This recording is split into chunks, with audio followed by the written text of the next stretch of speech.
or who it's for. But there it is.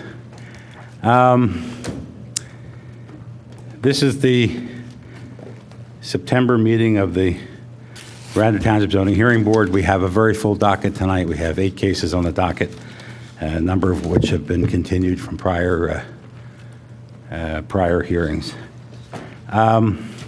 Before I go to that, I want to make an announcement, and that is that next month we will be honoring Peter Craig, who was a former member of this board for many years, and we have a plaque to present to him. If anyone's interested in being here for the presentation, it will be at the beginning of the meeting at the October meeting.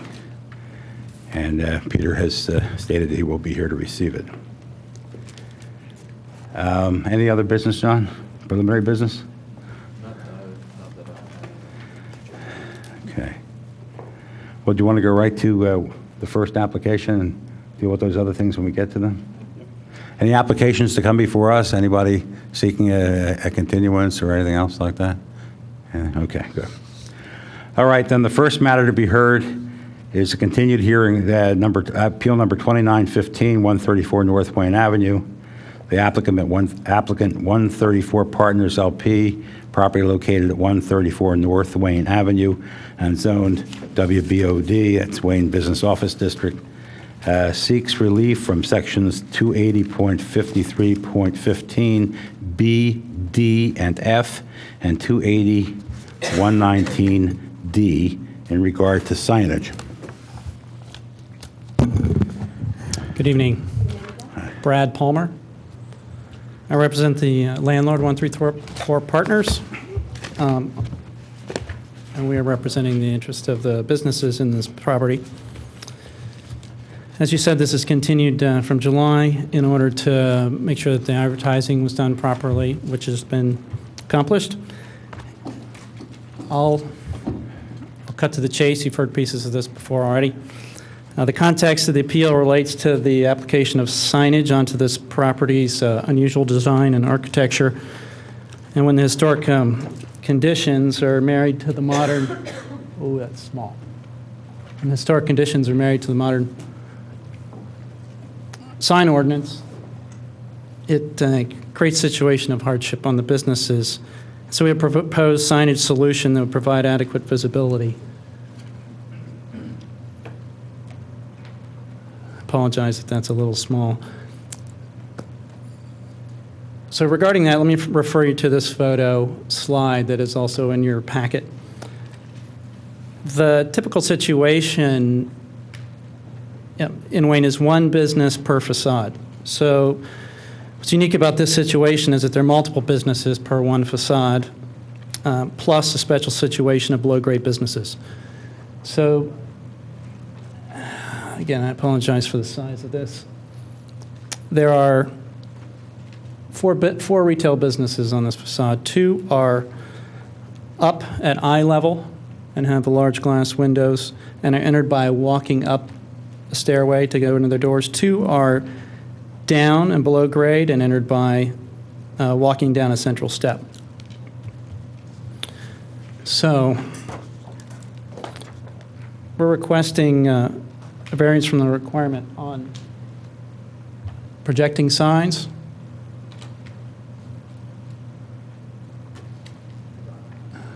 Yeah, thanks for blowing that up. There's one existing projecting sign on this facade of the building, and the request is for an additional projecting sign. Again, to address the issue that there are 4 tenants on this, businesses on this facade of the building, and there's 1 projecting sign. So the proposal is for 2 signs, one at either end of the patio. The photos on slide 2 that you're looking at represent the sign looking south to the left, and then another sign, it's a mirror image of the other one looking to the north. In order to provide necessary identification for the businesses, these signs will not be over a walkway, they'll not be over a sidewalk, nor over a public street. Are you looking to put these into the record as exhibits? Certainly. If so, we need to have them labeled and identified so we can keep track of them and have the record. Can we use the labels that are on the top as photo slide 1, photo slide 2? And we're generally going to label them A for applicant Okay. 1, 2, 3. We usually label the application itself as A1. And let's see what you have attached to this revised application. You have the prior zoning decisions. Do you intend to refer to those in your presentation? I do not. Okay, I don't know if there's any reason, John, to label those, the prior orders? Okay, then we have a plan. Plot plan. It's an Which I'm not gonna refer ALTA ACSM land title survey for 134 Partners LP. Is that, you want that entered as an exhibit? I don't intend to use that this evening. Okay, Just, Mr. Chairman, we could include as part of the application the prior zoning orders, because they're supposed to be, you're gonna- they're supposed to be included with the application anyway. So we could include the zoning orders. We could even include the survey and deed with that if you wanted. all is A1? All as A1. That's fine, okay. Now, this slide you've just shown of the building, the night view of the building, is that going to be submitted as an exhibit? Yes. Okay, so we want to label that A2. This is the, I'm sorry, Mr. Chairman. This is the east facade faces North Wayne Avenue. Oh, okay, you're going to include then the signage. So photo slide 1 is A2, right?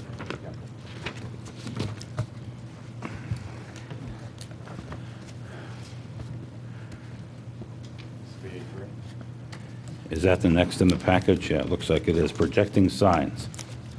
So you want that to be A3? Please.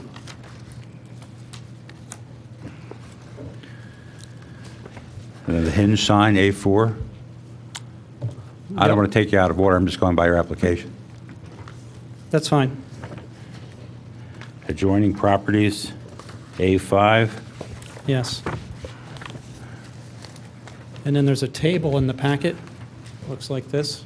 Okay, that, I got mixed up in the application. Let's do that A6. And there's a diagram in the packet, That's A7. looks like this. So. Thank you.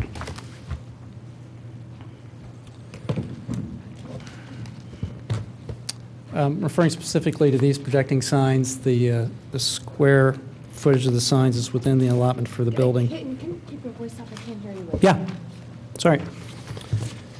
Also, the Township Design Review Board has approved the design aesthetics of the proposed projecting signs, of course, pending a need for a variance. Do we have a copy of that? Do you have any writing for that?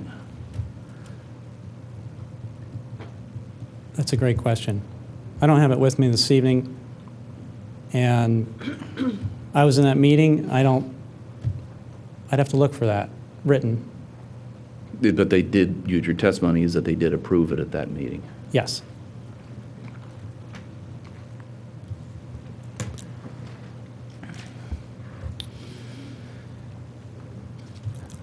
So this table we drew up in order to help us all sort the issues at hand with projecting sign. And the requested variance from this section 280-53.15, subsection B, regards signs below a minimum of a 9-foot clearance. This sign would be below 9 feet because it's the only location suitable on the building. So the next one is D. Regarding sign area, signs are permitted at less than 4 square feet. As a projecting sign, the sign would be larger than that because it's serving 2 businesses and not 1. And F, second projecting sign, where only 1 is permitted, is needed because there are 4 businesses in the building, not 1, and each one of these signs would serve 2 of them. Can I ask a question? Are there Please. any other commercial properties with multiple tenants on North Wayne Avenue that have more than one projecting sign because they have a multitude of tenants? That's a good question. In terms of retail tenants, Commercial tenants. yes. I can't answer that off the top of my head, but I can picture one other property that has two retail tenants on the same facade. Kids and Cribs and the bookstore in that same facade. And they're on the sidewalk. This property is set back, which is another complication, and it's underneath a overhang. So it's a different visibility issue for the windows of this building and for the proximity of... You have to speak up, I apologize. I could hear myself. I'm sorry you can hear me. I'm not used to... nice and loud. So it's that would be one example that could be considered similar, but not the same. Thank you. Are these projecting signs going to swing, or will they be fixed? They're not. They're going to be fixed. You have an existing projecting sign right now. You want to add another one, but do you need relief to expand the first one? That's correct. That relief for expanding the size is D regarding the area. Okay, so you have, what is the existing sign area? 3.9. Okay, so you're going to expand that to 6.5 and then you propose to put in a brand new one on the other side at 6.5. That's correct. There's one armature on each side. That's why I was looking at it as one projecting sign per side. If you look at it, two projecting signs per side, it conforms for the area, but again, not for the number.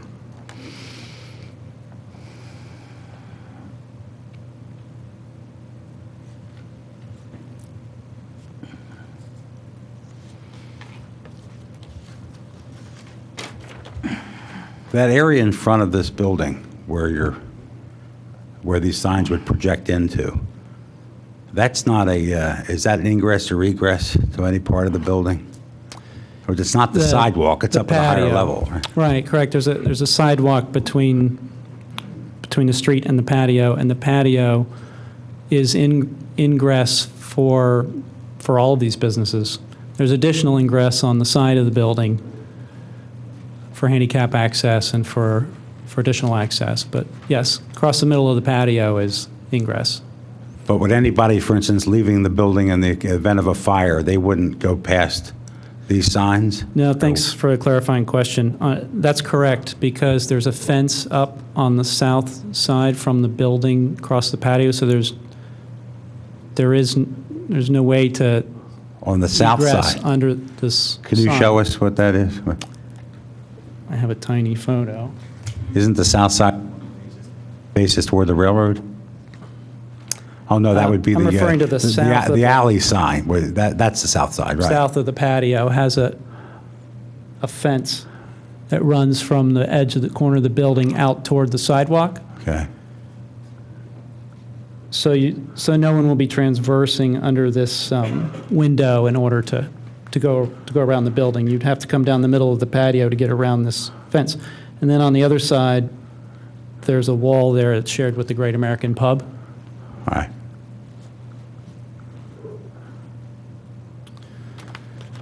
And it's on this little corner post here, which is the only available framing, as well as on this other side where these projecting signs would be mounted. Again, one is mounted currently on this corner. I have a question about the sandwich sign. Is it one sign you're talking about, or more than one?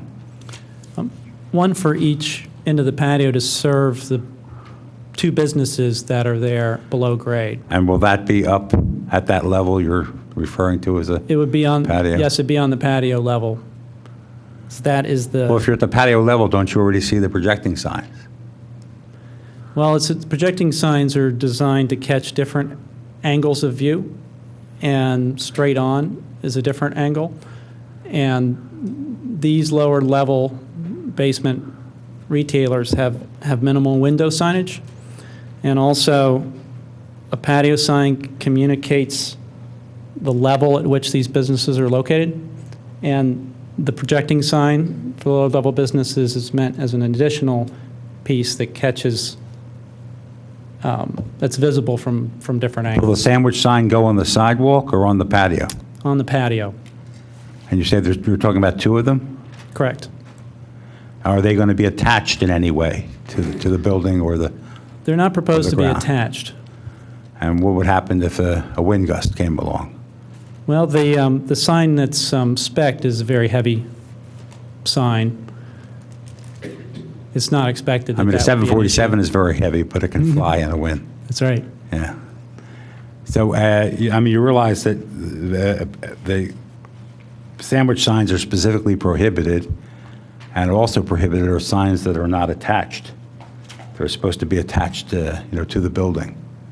And there's a Yes. reason for that, presumably, and I think the reason might be that they could be a projectile. They could collapse, they could fall, they could be blown through the glass, which you have big glass windows, right, where you're putting these signs, don't you? Absolutely. Yeah. Or they could wind up hitting someone at the head level on the sidewalk. Is there any way to attach them?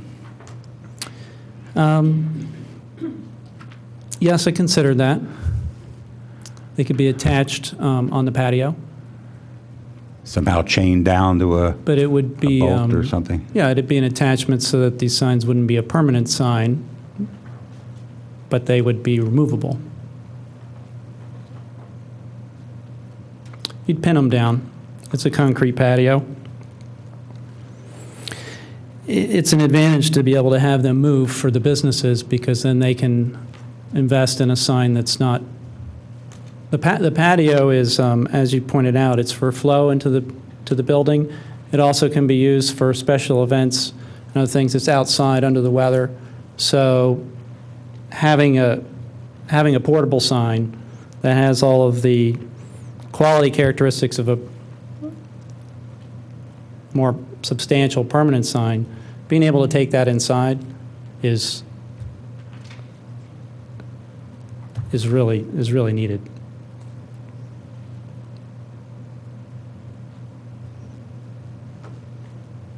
You got anything else you want to tell us or show us? Mr. Chairman, one question. Sorry, the projecting signs, I noticed that the bottom part hangs. Is that also going to be anchored to the wall? Because it can't be a totally hanging sign. Yes, Well, it's not allowed to swing. Yeah. But I think this is going to be a rigid sign. I asked him that. Well, it looks here like there's a gap in there. Is this going to be a rigid sign? it'll be effectively rigid. There is a gap, but it will be tied in with the building and tied in above. Oh, okay, I'm sorry. It is hard to see. There's a little black line representing a tie into the structure of the building. 3 anchors into the building, 1 for each segment of the sign. Yes. Yeah.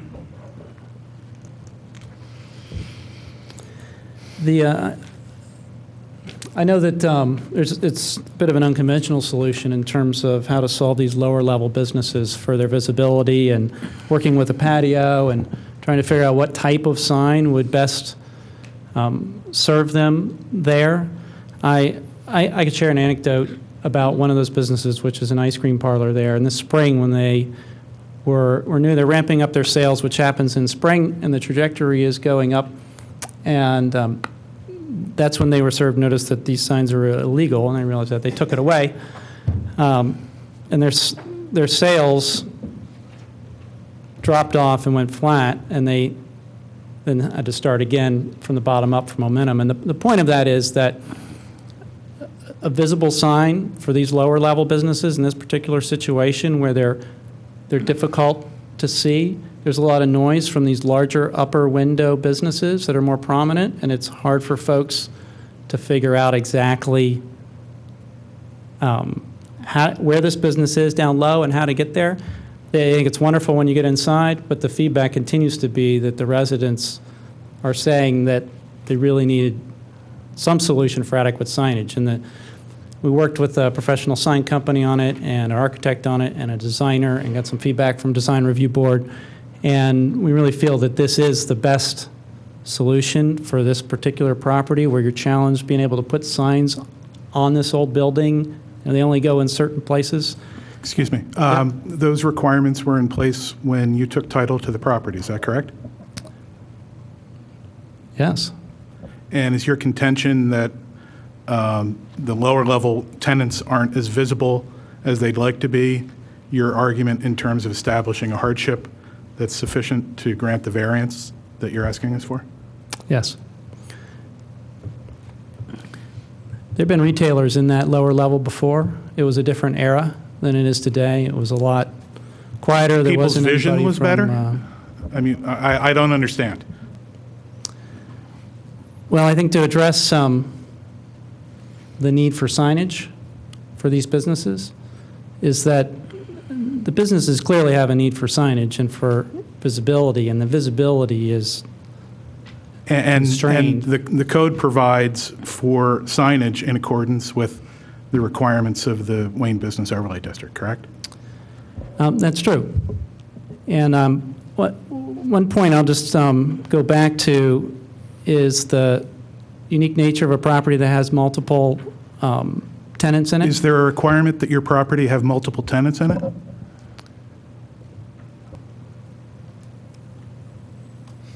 I can help you with that answer. Please. No.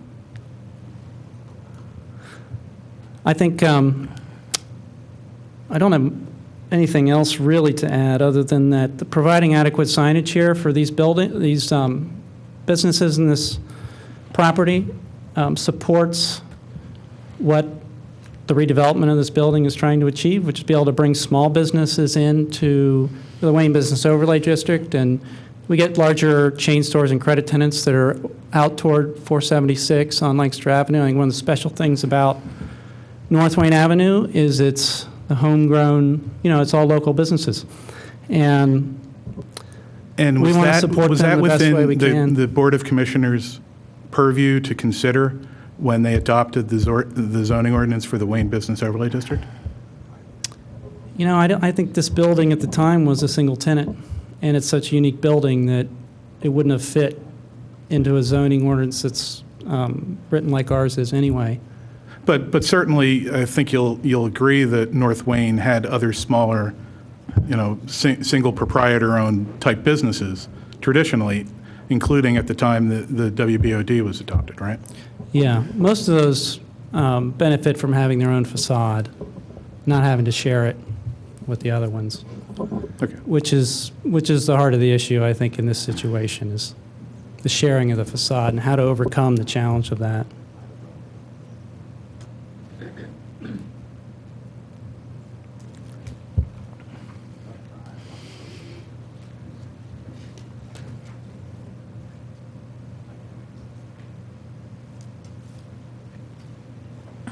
Any further questions for the witness?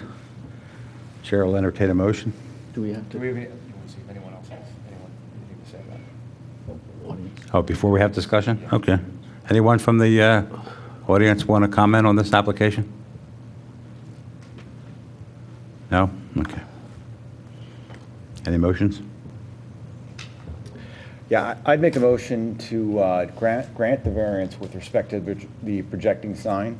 So grant the variance with respect to 28053.15, B, D, and F, and that it be in accordance with Exhibit A7, but not accept the variance for the movable sign. So that would be a variance for the two projecting That's signs, correct. not just the one, to expand the existing one, but not for either of the sandwich signs. That's correct. Mr. DeLizio, would Do we that- have a second? I'll second that. Okay. Any discussion? I'm sympathetic to many of the concerns voiced, but I'm also reluctant to approve all the relief sought because of the challenges. The ordinance is written the way it is in terms of minimizing sign pollution there. And I think that what is requested is not the minimum variance required to address his issues. And that's the reason I would be, while I'm open to other thoughts, I would tend to support the ordinance or the motion as expressed. I absolutely concur. Now, I want to make the point that we're normally, I think, very concerned about the minimum 9-foot height on projecting signs because you're obviously worried about clearance for people and vehicles and things like that. This is a unique case there because it's off of the, it's way set back from the sidewalk. It's up in a private area in front of the building. So I think I have no problem at all with, for instance, the variance with regard to the minimum height, the minimum clearance. I don't know if anyone else would have a problem with that, but I think this is a special case there. It's an unusual building. I personally didn't have any problem with projecting signs as long as they're adequately tied into the building and not swinging and not in any way that'll cause danger. But I share Brad DeLisi's concern for the hinge signs, the sandwich signs, any kind of sign that's portable, not tied in. Is of concern to me because of the potential hazards of them, and also for the aesthetic reasons. But I'm more concerned about the hazards. And in terms of, as I understand Brad's motion, it would permit the 2 projecting signs as opposed to simply the 1. Correct. And I guess really that's one of the issues that I'm having with the application. I think that there's a need for a multitude of signs because there are multiple tenants. And the requirements of the code, I have to assume, take that into account. And I'm not certain that the showing has been made of hardship to justify the second projecting sign. As a compromise, to the extent that the initial projecting sign is expanded somewhat, and we have a particular design for that projecting sign now, but to the extent that the area, the size of that sign is expanded somewhat from the requirement, I would hope that that could be sufficient to satisfy the need for accommodating the number of tenants that you have in the property. So my inclination is to not support the motion unless there's a modification to reduce the number of projecting signs to 1. Again, the WBOD had some specific thoughts in mind, or the commissioners had specific thoughts in mind when the WBOD was put into place. And as has been alluded, we don't want a proliferation of signs. And the application that we have before us certainly goes beyond what the commissioners thought was appropriate for the WBOD when the zoning ordinance was adopted. So unless that Brad would see his way clear to reducing the number to 1 projecting sign, I'm not in a position to agree with the motion.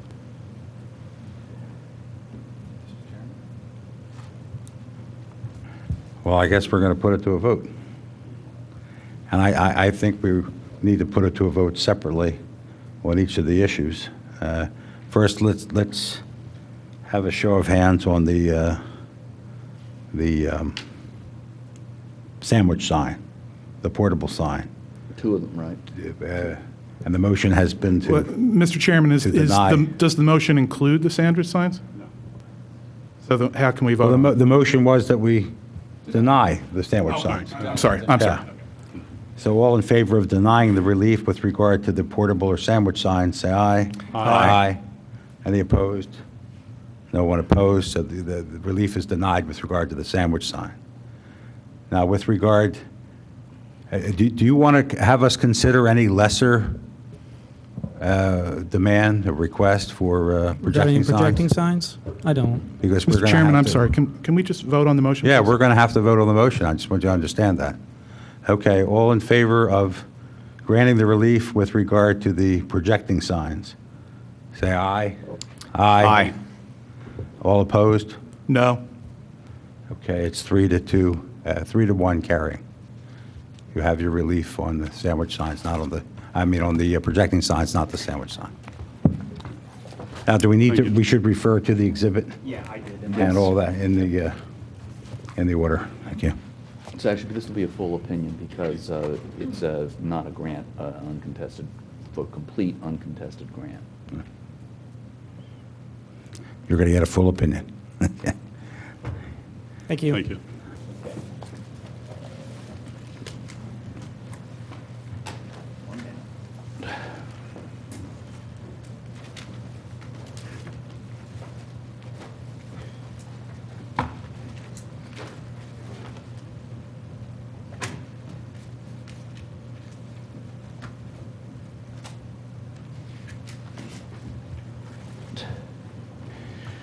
Next case, appeal number 2916, 252 Radnor Chester Road. The record is closed in this case. There'll be no further No. evidence or argument. The record is closed. It was on the third one it was closed, Noah. It's not closed on this one. It was not closed on this case. It was closed on the next case it was closed on. Mr. Solicitor, I recall that it was closed on both of them. No, it was not closed on this made case. it very clear we weren't going to hear oral argument, It and was- that we had no. all the facts in the record. No, it was not closed on this case. I agree it was closed on the third case because we did not have all the facts in the record at that time. We had gone for 3 hours, and we decided to go forward with a continuance. I thought the only reason why this was still in our docket was to consider the briefs, which we've considered. As far as I'm concerned, the record's closed. No, if you look at you're... I am ruling the record's do we closed, have- Dick. The do we- record's no, closed. Do we have a copy of the transcript from last hearing?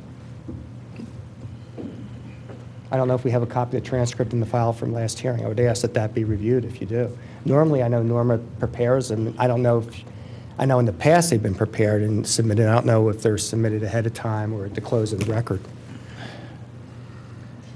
Mr. Chairman, I do not recall the things the way, I thought we had closed the record. I will say that including the traffic study that was submitted after the closure of the record, if I am right, into the record would be potentially reversible error because Mr. Brosman has not had a chance to cross-examine on that, and it's a professional report.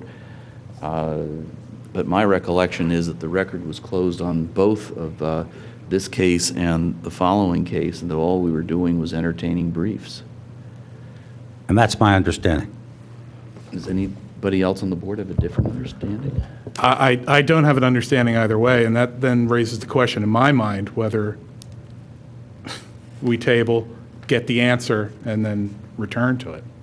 I mean, because I don't see how, if in fact the record reflects that the record was not closed, how parties aren't prejudiced by what we would propose to do on the assumption that the record was closed. So my preference would be to table this, get the answer, and then if in fact the record is closed, we can proceed as we were intending to proceed next time around. Otherwise, we'll hear the remainder of the evidence that the applicant wants to put forth. We are prepared to, in consideration of the briefs, Mr. Cornelia, in consideration of the briefs, we are prepared to entertain a motion, have discussion, and vote on this thing now. If you think you have the right to put more on the record, then we're going to have to follow Mr. Riley's suggestion and figure this out before we go any further, so we will not hear this case today. I'm just going to, if I may, the last time this... It's got to be one way or the other. You can either go forward and have a vote. May I explain, please? What are you looking at? I'm looking at the transcript from the last hearing before this board. Okay. And if you look at the transcript, the last several pages, it talks, this was from you, I'd really like to know by then if you do or do not have permission to put the buffer somewhere. We're talking about the physical buffer. This is for the next hearing. This was all discussion on the next hearing. Okay, hold on a second, hold on. Continue. I think we need to take a recess and we need to review this. And just so you know, Mr. Brosman was nice enough to give me this transcript, okay? So I want to make that clear. And if We will have to take a recess, and our solicitor will review it. There's nothing. You wouldn't be able to read them anyway. Mr. Brosman, is that your understanding that the record was not closed? I was here in June, and then it was continued to July. I did not come in July. In June, it was not my impression in June that the record was closed. There wasn't. We heard more about it in July, didn't we? No. We didn't? It was continued, it was Oh, just okay. continued from July.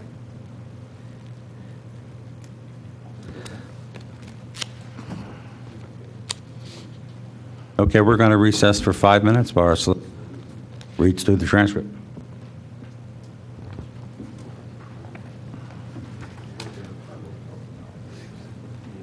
Yeah, just give me a second. I need to read several pages. Surely. Yeah.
Our conclusion is that the record's inconclusive on the issue, so we have to give you the benefit of the doubt, which we will, Thank you. I'll try to be. as much as it hurts me. Yeah.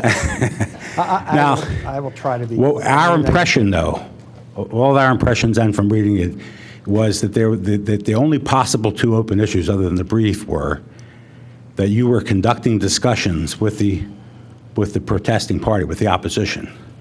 And there was also some issues involving the township parcel. Respectfully, Mr. Chairman, that's not my impression. It isn't? Okay. So I'll. And that's what Just be on the the record. transcript seemed to reflect. I will try to keep it at a minimum. Now, do you have your traffic engineer here? Yes, we do. All right. Okay, then All right. proceed.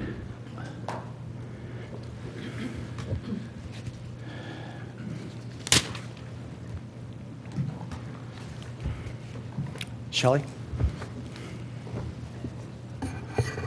Remember, one of the other issues, Nick, you may want to. yeah, thank you. Sir, would you state your name for me one more time? Sheldon Gross. And Shelley, you're under oath from the last several hearings that we've had before here. You recall that one of the issues before the board, as Mr. Cutler suggested, was the township-owned 50 by 50 parcel and the buffering around that parcel.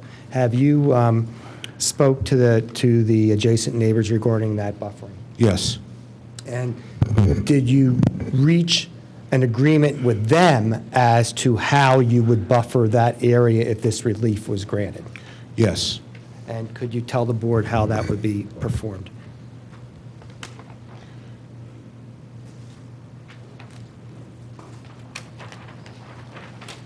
I'm going to show you what's been marked as A33.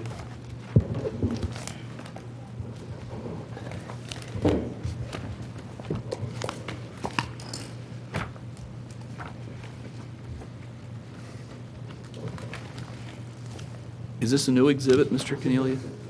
Okay, so I can stop looking for A33 in my... It's the, Last exhibit I have is 829. I think we're up to 832, I believe. Oh, yeah, here's an 830. No, George and I spoke, I think we're up to 832 last. I've got an 832. You do? Okay.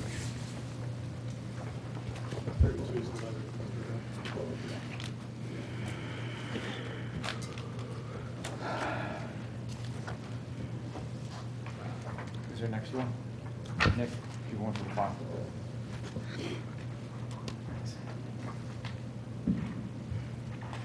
And if you just could describe what this letter represents and what the attachments are to it as well. Well, that plan that you have in front of you, is that an exhibit we previously have been given? Is that A31? That is A31, yes. 831. Okay. In order to be able to deal with the issue that the board raised in our June hearing, to supplement the memorandum of understanding that was reached between myself and the Radnor Way neighbors, the owners of 14 Radnor Way agreed to allow us to plant on their property the buffer that was required to go around the 50 by 50 piece. And I'll refer you to Exhibit C, which is attached at the end of this agreement, the last two pages.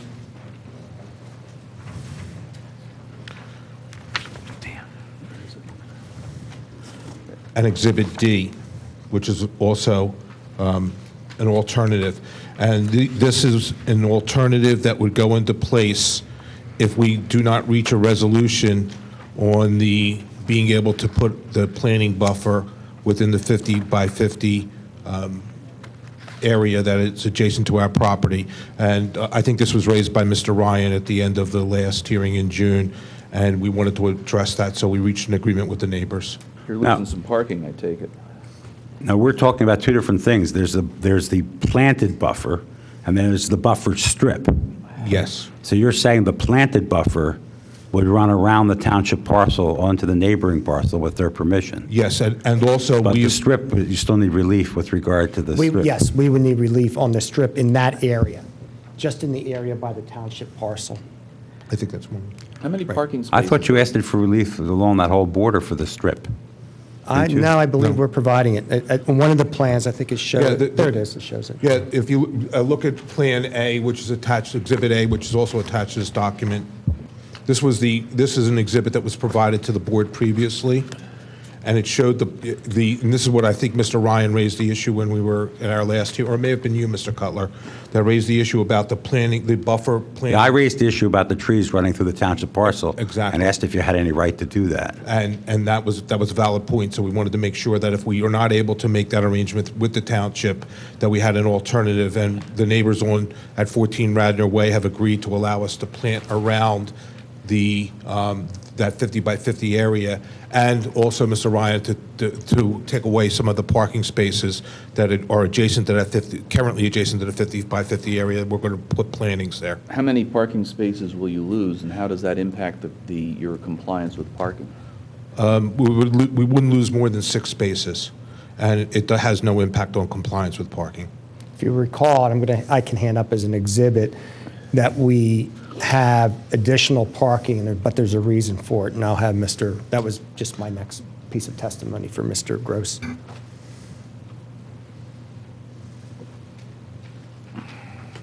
Shelley, I'm going to hand up what I've marked as A34.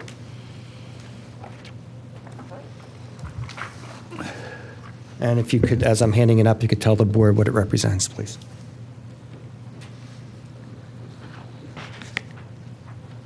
The building that is, This is A34.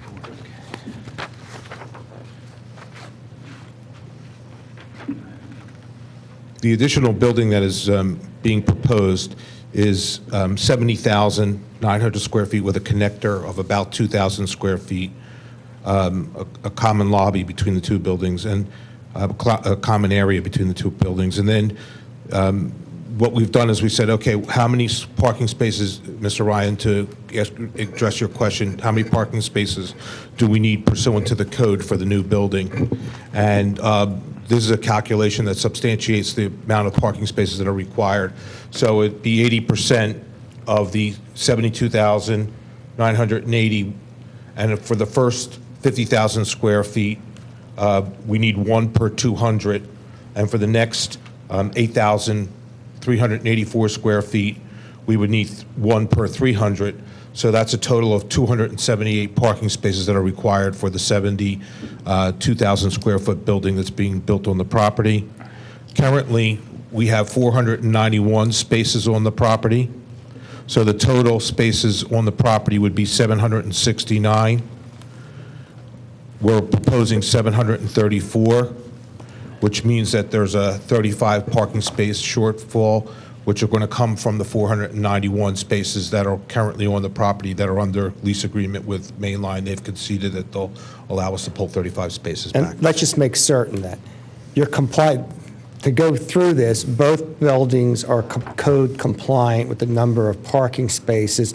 In fact, from the code standpoint, you have more than enough parking. Yes. What you're proposing for this particular addition is less parking than what is required by code, but when you are still on the site, you are still over the parking requirement. With the 35 spaces that Mainline's releasing, we will be compliant with it. We will be compliant with it. Yes. Do we have an agreement, written agreement with Mainline Health releasing those spaces? Have a verbal agreement. It's still, Yeah. from a code standpoint, is compliant, and that's why he's showing actually less spaces, because Mainline Health. What is the total spaces, assuming you didn't have Mainline Health reserving some of them? How many spaces are on the property? There will be a total of 734 spaces. No, but you're deducting the Mainline Health. How many spaces are physically on the property with the addition and without considering the contractual arrangements with Mainline Health? Currently? Yes. No, with the 491. project, with the project. With the project, it'll be a total of 734. Is that even with the spaces that you're getting back from? Yes. It's 491. I think he's saying that the physical number of spaces on the combined property Right. will be 734. because of the special need of the lease with Mainline Health relating to parking, what they would totally need would be 491 plus 278 for a total of 769 as a combination of code and contract requirements.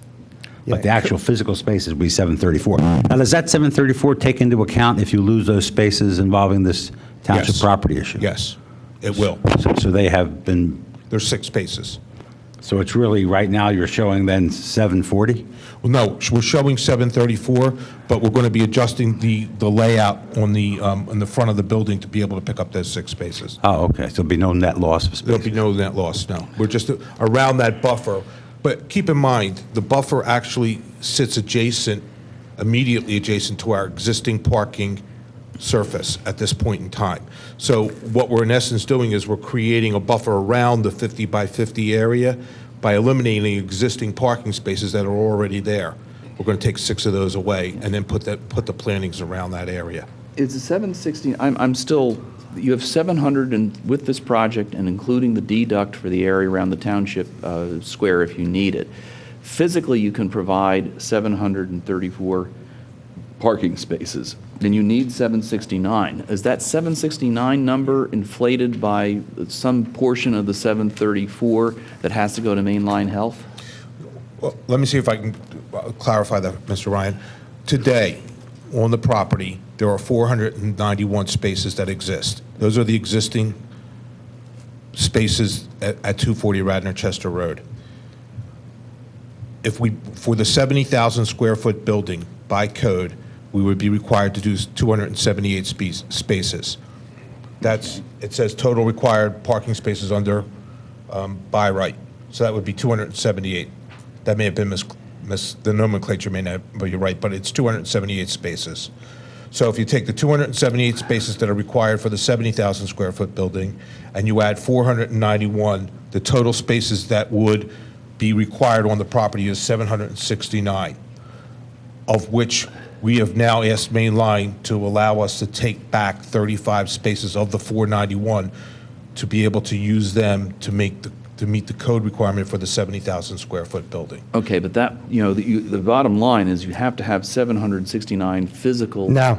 spaces. John, if you look on Exhibit A31, that we're required to have 628 spaces for this site. If it was combined.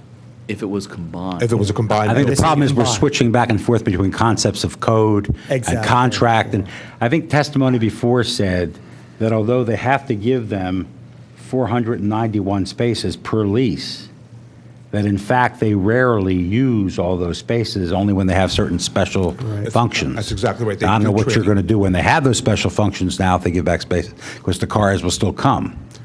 But You do plan to merge the properties into one parcel, right?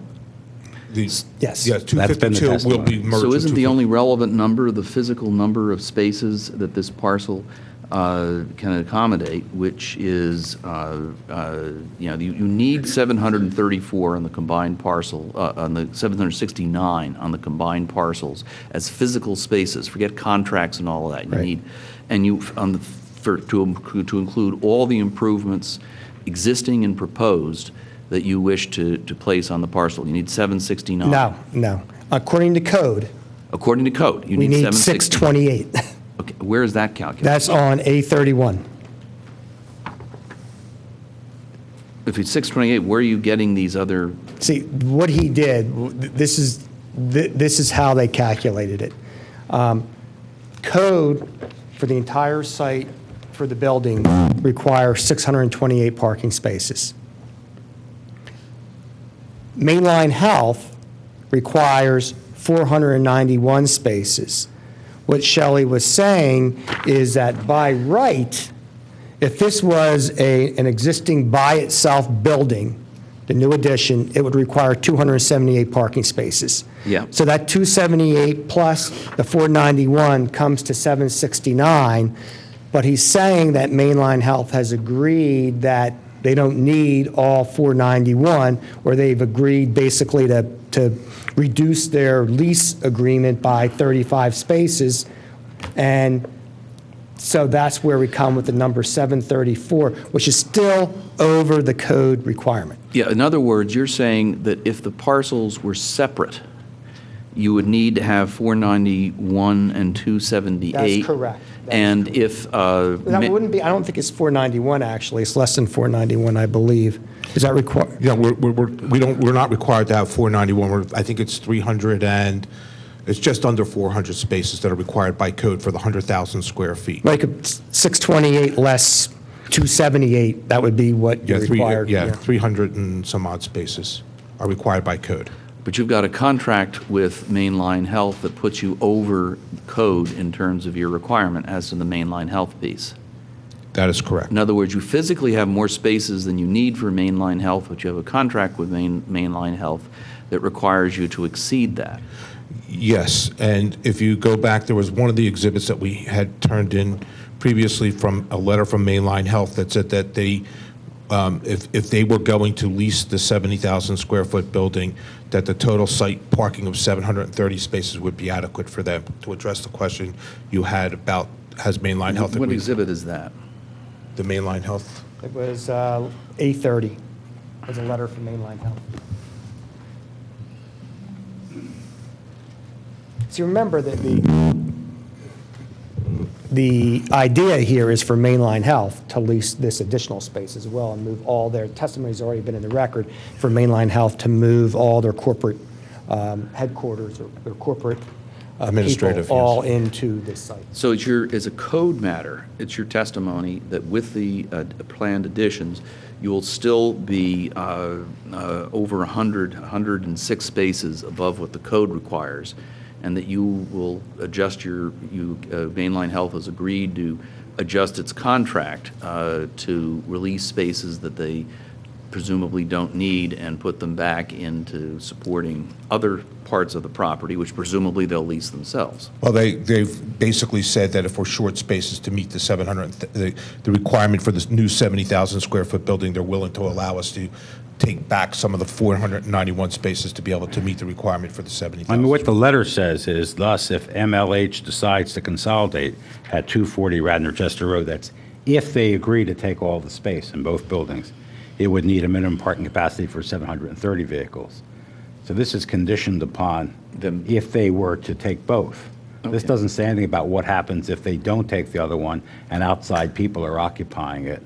It doesn't address And that issue. that would be obviously Shelley's issue.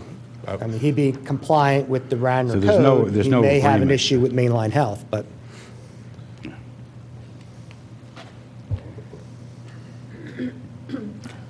Okay.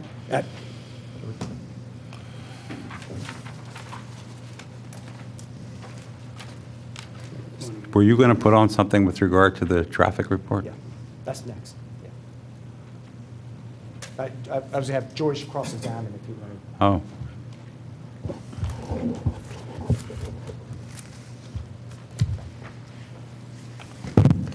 Shelley, just so we're clear, there was a lot of talk about different parcels. Currently today, where the existing building is and the proposed building is, that's all one parcel today, correct? The existing building and where the proposed new building is all 240 Radnor Chester Road. Right. And the only other parcel involved is this smaller property here at 252 Radnor Chester Road, correct? Yes. And it's your proposal to consolidate those two parcels. Is that correct? Yes. So the two parcels really have nothing to do with the parking calculations. Is that correct? The parking calculations based on building size. Right. So the 491 that's on A34, Yes. that's not what is required for the existing building under the code. That's just what a lease requires, correct? That's contractual obligation. So if I heard you correctly, I tried to write down, there were a lot of numbers thrown around. The code requirement for both buildings is 628. That was what was calculated on the drawing, yes. And that hasn't changed, correct? No. And before, you were proposing 769 spaces, but now you say you're proposing 734 spaces, correct? No. What I'm saying is that if you take the 491 existing spaces and you add the code requirement of 278 for the new 70,000 square foot building, it gives you a total of 769 required spaces. But because I've been granted some relief by Mainline Health, we've cut back the spaces from 769 to 731, or 734, I'm sorry. So you're proposing 734 spaces. Yes, And when did you get this relief from Mainline Health? in May. Okay, because 734 is what you were proposing before. No, this was done in June. Right, in June, when we were here last time, this was Exhibit A31, and you were proposing 734 spaces at that time. Yes, So nothing has changed with regard to the amount of code-required parking spaces and the amount of parking spaces that you're proposing since the last time we were here. that's correct. That's correct. So if I do the math correctly, 734 less 628.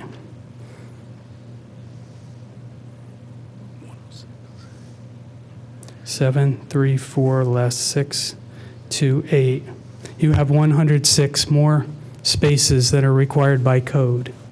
There are 106 spaces more on the site than if you would combine both buildings and make that one building and require the required spaces for the site. So you have 106 more spaces than are required under the zoning ordinance. I believe that's correct. Okay. And is there any condition of the land that is requiring you to have 106 more spaces, parking spaces, than are required by the zoning ordinance? Well, the 491 spaces that currently exist, which is an existing condition, is already 106 spaces over the code. So it's actually not changing anything that the existing, it's actually 140 spaces over the code. I'm talking about your proposed project. Is there any condition of the land that is requiring you to have 106 more total spaces than you're required to for this overall project than is required by code? I don't understand the question. I think, Mr. Roseman, I think you're asking that, putting aside the contracts, if we're just dealing with the Radnor zoning ordinance and not paying any attention to whatever additional contractual conditions are put on the property, he is overparked by 106 Right, and I'm spaces. asking, Well, I'm going to object for it because that's not an accurate representation because the Radnor Code I'm does going to not object. provide I'm in the middle of my, maximum- I'm in the middle of my cross-examination I'm here. objecting to your question. I'm telling the reason for the objection. The existing condition. Well, what my question I'm is, sorry, I apologize. is there something about the land that is driving you to put in more spaces that are required by the code? Very simple question. Or is it just the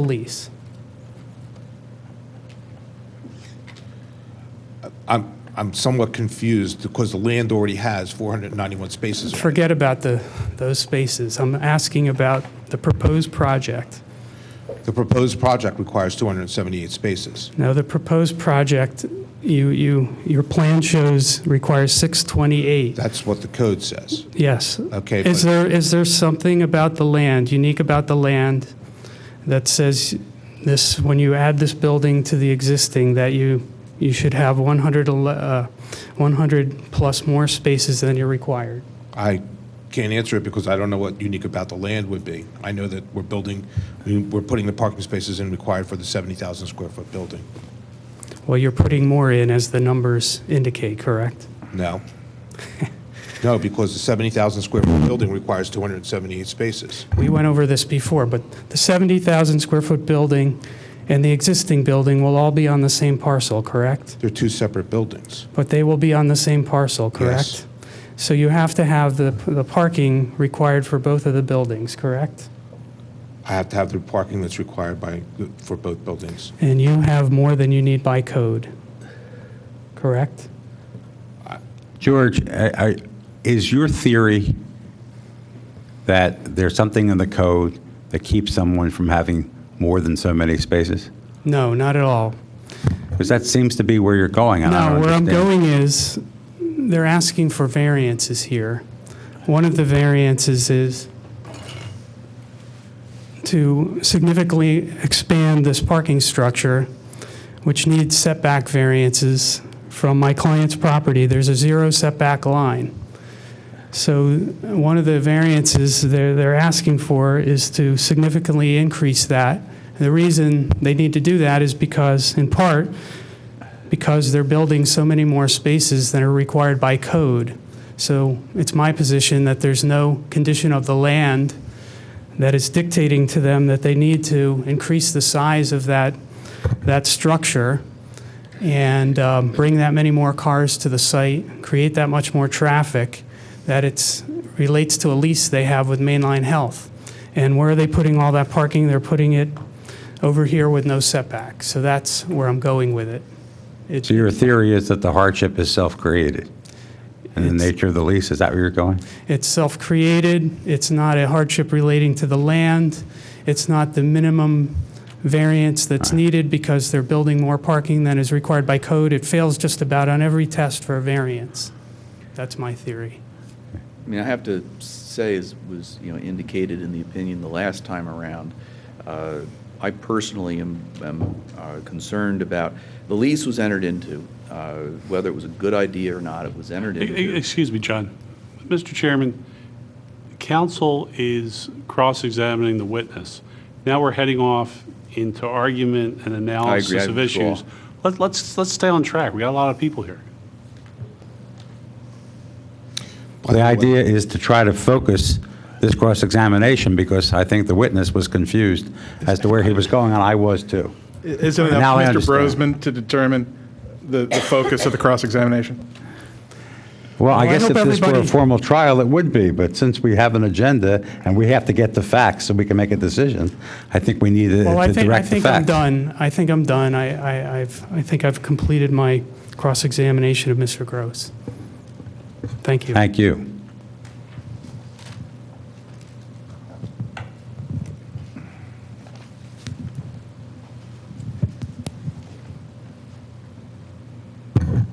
Next witness State is your name for the record again, please. Yes, Greg Richardson.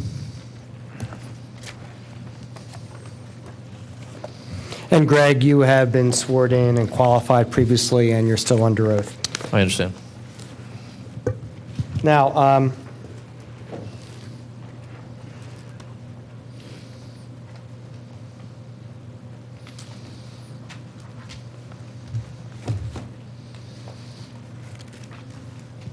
you had previously prepared a TIS on this matter that was previously marked as A10 and A11, is that right? That's correct. And you now performed a revised study that has been given to the board. I have hard copies. I'll put a hard copy in the record. I Yeah. don't know if the board wants hard copies. Well, we're not going to understand what you're asking him if we don't have the report.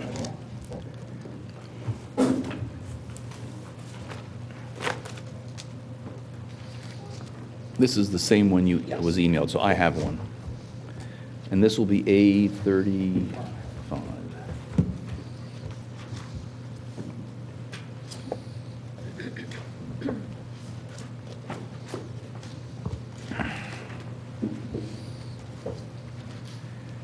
Now, you prepared a revised report. Why'd you prepare a revised report? After the last set of hearings, or last hearing that I testified, the board wanted more information regarding PennDOT's feedback on the access. So we had submitted the traffic study, the proposed plan, I believe it's A31, to PennDOT for a preliminary review and requested a meeting with them. We did have a meeting on July 17th. And in the exhibit that was just given to you, the revised traffic study, is documentation of the minutes from that meeting. After that meeting, PennDOT took our traffic study and it produced a formal review letter, a preliminary review letter that is dated August 7th, and that is also part of the revised traffic study. And so based on those comments, the August 7th letter We revised our traffic study and resubmitted to PennDOT, and they did a final, the last review that they conducted was actually a letter that they, based on comments, they produced a letter that was dated yesterday, September 17th. Well, okay. Where's that? Yep. Well, that's not in there Okay. yet. 'Cause Yeah, there's, we'll get to that. I'm thinking of your brief includes a letter of August 25th. And that's what I'm going to hand up right now. August 25th or September 15th? There's two letters. The first one's August 25th. I'm going to hand that up. That was, again, attached to the brief. Okay, the only thing that's in your in the study is the July 17 minutes and the August 7. So that study does not include August 25 or, I'm going to object to this A25 or A36. I don't believe it should be shown to the board. It should not be part of the record. I don't believe the author of the letter is here to be cross-examined. Nick, is Mr. Haney here? No, he's not. There's multiple people who are here that had discussions with Mr. Haney. Well, I guess they can testify to whatever they know that isn't based upon hearsay, but this letter doesn't come in But remember, without Mr. it Haney. is a zoning hearing, and there's relaxed rules of evidence, and you can admit this letter for what it's worth and then take it with whatever value you want to give it. And I cannot admit it. That's what I'm doing. I'm not admitting it. All right. As a result of discussions with PennDOT, were there items regarding what we've talked about, that traffic signalization? And can you explain to the board, and I believe you've done so previously, so you don't have to be that lengthy on the aspect of that traffic signalization of this site with Radnor Road and the high school? Certainly. The way the site is laid out, as you're aware, there's an existing driveway that's located about 150 feet to the north or east of whichever direction you choose to orient Radnor Chester, 150 feet from the existing Radnor Road, which is the road that serves the high school. The township and the school district plan to improve that intersection with turning lanes, left turn lanes on Radnor Chester to serve Radnor Road and the installation of a traffic signal. It's our understanding that these improvements would be start construction in 2015. The school district is authorized to move forward with their improvements on their site, which include those improvements on Radnor Chester Road. Do you need any relief from us with regard to that signalization and matching the driveway with the Radnor Road? Well, what the testimony is going to reveal is that unless this relief is granted, they can't build this matching road, at least on this site. is the testimony related to engineering or the ability to, or what PennDOT has said, or is it because you don't have the finances to No, participate? it's based on engineering because we would exceed the impervious coverage requirements by putting this on this road without acquiring the other property that's being proposed to be acquired. But we haven't got that additional relief before the board. You've not asked for a variance for that relief, have you? We have not asked for impervious coverage relief. I'm saying we can't do it because we don't comply with the impervious coverage requirement. If we were going to do this without acquiring the adjacent property. And the adjacent property is not for, I mean, again, I'm having real trouble as to what's before the board and what we can hear. Yeah, I'm not asking for a relief on impervious coverage. I'm Is just this saying why relevant? we Does this can't go do to it. does this go to hardship? This does go to hardship because we cannot, this is, PennDOT wants this done, the township wants this done, the school district wants this done, and the applicant wants this done. But I it don't hear cannot be hardship in that, performed- Nick. Does it cannot go be to hardship? performed. Or is there a hardship unique to this land if that's not done? Yes, because they're not going to be able to access properly. Again, this was in the PennDOT letter. I'll ask Mr. Richardson to testify to it. If this access is not done, what will be the condition of this site if the light goes in without the work being done on this side? The PennDOT has stated, as in the meeting minutes from the meeting that we had with them on July 17th, that They Are were you offering this for the truth or falsity of what was stated, or just for the fact that it was stated? It's produced in the meeting minutes that is in this exhibit, A36? A35. It A35. wasn't the phrasing of that, wasn't that hearsay? But I guess, Mr. Chairman, if you allow the traffic study in with 2 of those letters in the minutes, I think you have to allow the others, but I don't see what they prove. We don't have a variance request before us for the impervious coverage. And moreover, these are, I just skimmed over A36, and it still talks about approvals. There's nothing in here from the people who are supposed to pony up saying that they agree to pony up. All there have been are meetings and so forth. These traffic reports strike me as speculative, and under the Mountjoy Elizabethtown case, you can't I'm solve sorry, which case, John? Mountjoy Elizabethtown. There's a case recently out of Bucks County that, you can't satisfy your burden of showing that traffic will be addressed with speculative, this is going to happen if everything falls into place. I see nothing here but neat ideas. And I don't see anything from people other than PennDOT. And even PennDOT says you haven't applied for it, so we can't approve it yet. But I hear nothing from the township or the school district or any other affected property owners that at the end of the day they're going to agree to this. You will recall, too, last time we were here, you asked us to go get PennDOT's opinions on what we're doing here, and that's what we did. Now you're not allowing their opinions into the record. But I would like to object. My recollection was that... Please come to the mic. Sorry. Or you want this one? No. Excuse me. I don't remember the board asking for that information. I remember the board expressing concern along the line of Mr. Ryan that these things weren't approved, but I didn't recall, personally, didn't recall a request for more of this information. I recalled concern that permits weren't approved yet. It would seem to me that if you're saying the site works better and the road works better, if you align with this and participate in this project, but you can't do it because of a problem with impervious surface, that you should have asked us to consider granting you relief with regard to the impervious surface in order to expedite this. But you haven't asked that. no, we have not. So I don't understand how this is relevant to establish either the hardship or, what the minimum relief is necessary to solve your problem. I don't. In other words, if you got the approvals you want now, you'd still have to come back to us, and the board would still have the ability to say no as to that issue. Yeah, you can't get a permit from PennDOT unless you have approvals from the township. I mean, so there's no, you can't,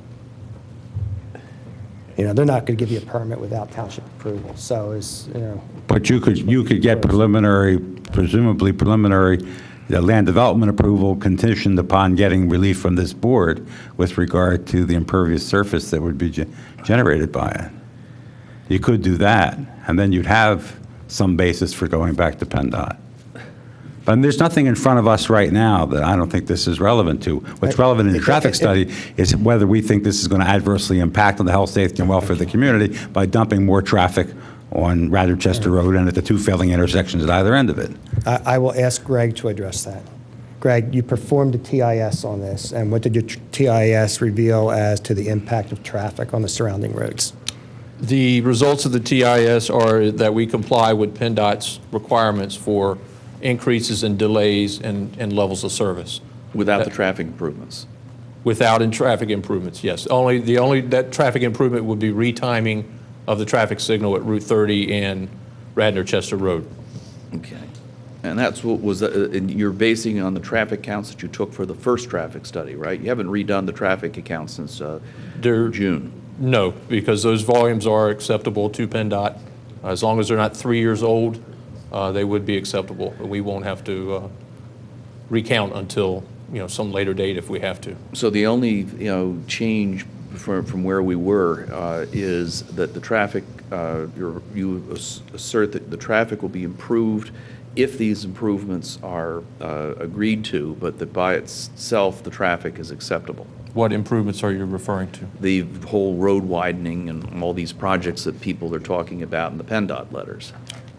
My opinion is that if the traffic signal and the left turn lanes are installed, that the flow of traffic and the safety in this area would be greatly improved.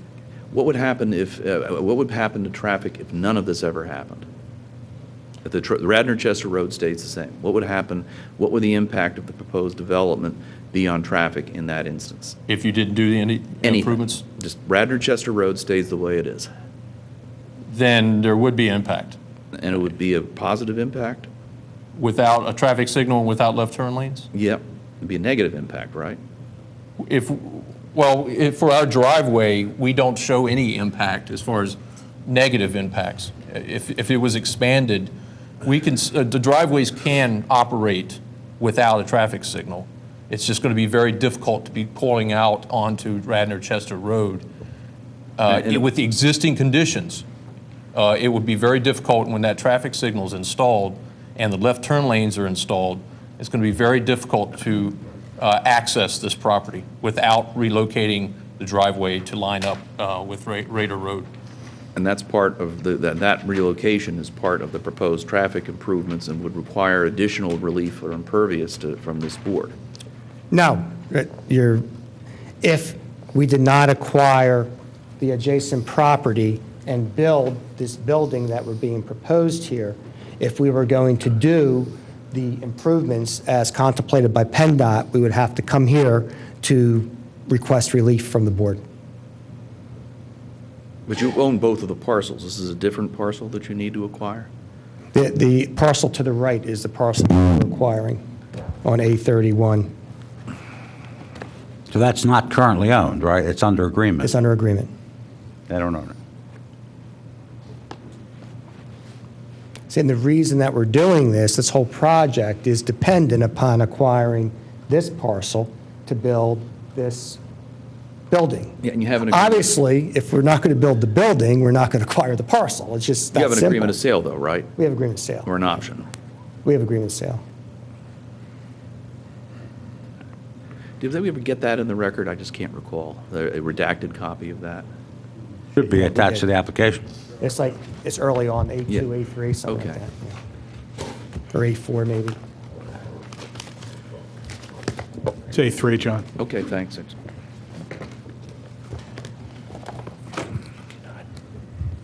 Okay, just, Greg, if you may, without, first, did you explain with the improvements what is being proposed? If the relief was granted and if the improvements were done?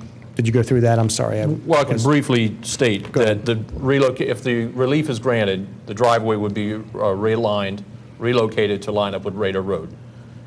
Along with that, Mr. Gross has to pay for his own signal equipment that would be added on, because if without moving the driveway, it's what we would call a T intersection.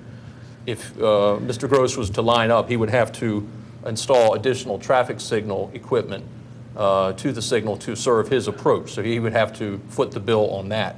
Also, with the left turn lanes that are being installed for the school district, if the driveway is aligned with Radar Road, Mr. Gross's driveway, PennDOT and the township, I'm sure, is going to require the provision of a left turn lane for Mr. Gross's driveway. If you do not relocate the driveway, there will be no left turn lane for Mr. Gross's driveway. But if you do relocate the driveway on the instant property, but nothing else happens? If you relocate the driveway... And none of the other improvements? And none of the improvements... Well, if you relocate the driveway, all of the improvements are going to take place. Why? Because the township and the school district are going to be doing those improvements. But we haven't got anything that says that they're going to do, other than there's planning that the township and the other and the school district... Well, hasn't the school district approved it? The school district has made a submission, the township has made a submission to PennDOT for the traffic signal. There's a plan into PennDOT under review. You have your traffic consultant here that can attest to that, but it is under review. The school district has not submitted highway occupancy permit plans to PennDOT for the approval of the left turn lane and the pedestrian improvements at that intersection. Matter of fact, our company will be doing plans for the school district, but they have not made a submission to PennDOT, and they're going to be doing that in the near future. Do you have an opinion as to what PennDOT's? I'm sorry, Nick, speak up. Or do you have an opinion as to what PennDOT's recommendation would be regarding this and why? I don't think we need to hear his opinion of what PennDOT might do. What probative value does that have? Come on. Do you have an opinion as to the effectiveness, your own opinion as to the effectiveness of what is being proposed as far as the signalization and the turn lanes? The alignment of the driveway with Raider Road is a much better design than an offset intersection with the existing alignment of the driveway. The problem I'm having is we're not here to give you plan approval. We're not here to deal with land development issues. We're here to deal with variance requests. Right. He asked me my opinion, and I gave my opinion. I know, but I'm saying I don't see where this is relevant to what's in front of this board now. And finally, and I'll just get to the traffic, and did your TIS state an opinion as to the traffic ramifications on the adjacent roads Yes. as a result of this development, and what was that opinion? Is that we comply with PennDOT's requirements for delay and levels of service. Thank you, that's all I have.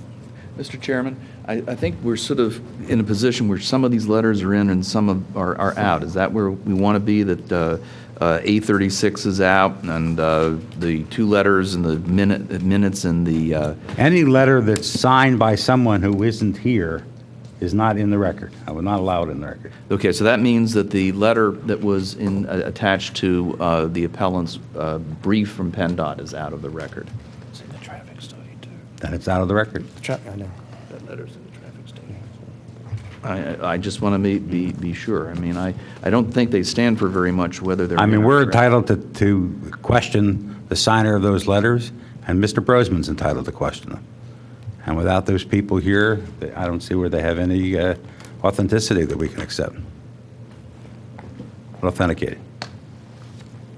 That's all I would have, and I would ask that the exhibits that have been not objected to be made part of the record. Hold on 1 minute, please.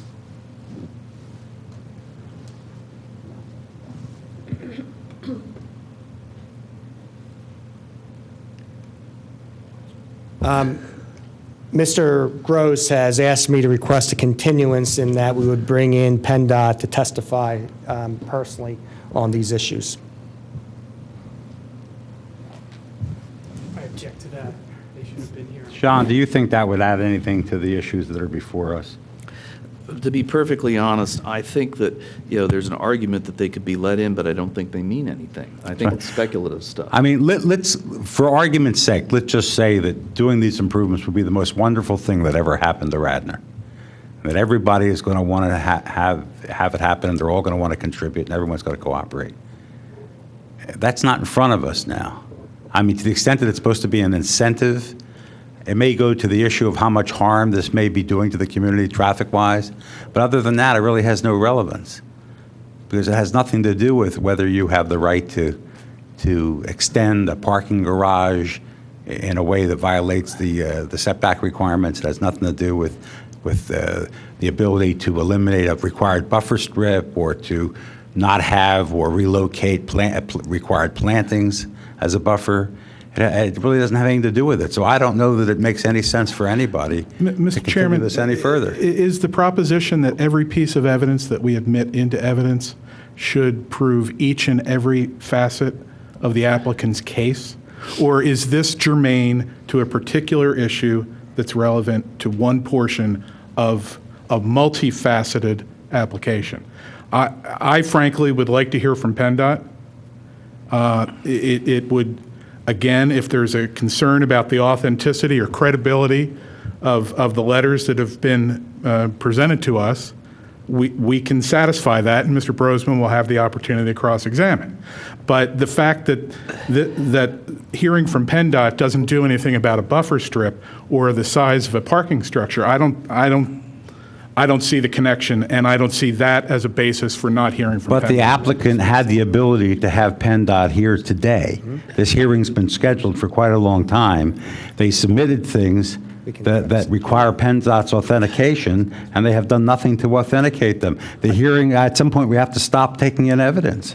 Mr. They've had the opportunity. I see these more as akin to a, approval type letter as opposed to an expert report. If this were an expert report with analysis, this is why I think the traffic is okay. We clearly have to have the expert there. These are just statements, and they can be given the evidentiary weight that they're entitled to. And frankly, in my view, even if you take these as some evidence of the state of the mind of the person who wrote them, I don't think they do anything, because they're addressing an issue that is not before us. And moreover, the real issue before this board is, are these improvements going to happen? And if so, do they, provided you've gotten by hardship and minimum relief, got to get past those first, do these address the impact on the community? And you don't get to do these address the impact on the community if they're not competent to show that what will happen in these letters will actually happen. We don't know that this is going to happen. We don't know what the township and the school district and other landowners are going to pony up. These letters say the person who at face, that the person who wrote them is expressing PennDOT's conceptual approval, but they all reserve the need to file applications. There's nothing here. There is no permit here. There's no guarantee. And under the Mountjoy Elizabethtown case, speculative improvements about traffic, everything will go fine if everything falls into place, but there's no guarantee, are not sufficient even in a special exception case, let alone a variance case. So I don't see what these do. John, just to let you know, I don't know of any board in any municipality in this state that does not condition approval on PennDOT approval. PennDOT will not give you an approval until you get approvals from the township. That's just the way it is. So We're not giving you a township approval No, here. but That's you not can't- what's in front of hang on, us. I'm just saying, if the concern is for PennDOT to give an approval to this project before you approve it, it's not going to happen. But a big issue That's, is... that's just the point I'm trying to make. Your township approval may never happen anyway. Yeah, that's We're what only I'm talking saying. about zoning relief within a limited scope for certain limited things. That's all we're doing. You may fail to get plan approval no matter what we do. I totally agree, and zoning relief. That burden is not on us. Our burden is to keep our eye on the ball and decide whether we're granting you the relief you've asked My for only on the grounds you've point on alleged. PennDOT was zoning relief is commonly conditioned upon a PennDOT approval. That's the only point I'm trying to make here. But traffic is only important to us to the extent that we want to make sure there's no negative impact on the community. As far as we're concerned, you still have to get over the burdens that John just enumerated: hardship, minimum relief necessary, burden of proof on those issues. So what do we do with these? No, I don't care if they come in at all. Will you not need a continuance if we let them in? If we accept these as evidence? And give them the weight that we think they deserve Yeah, I on the think issue? that last sentence is real important. Yeah. I don't think we would need the continuance if the letters are accepted as they are, and you review the letters and look at them. I actually have another PennDOT letter that I wasn't even going to introduce because I thought you weren't even going to and what I'll do is I'll request that you admit this letter, and you determine, again, to give it the weight it deserves, or whether to admit it or not admit it. I know Mr. Bruce will George, object to it. you have an objection to make?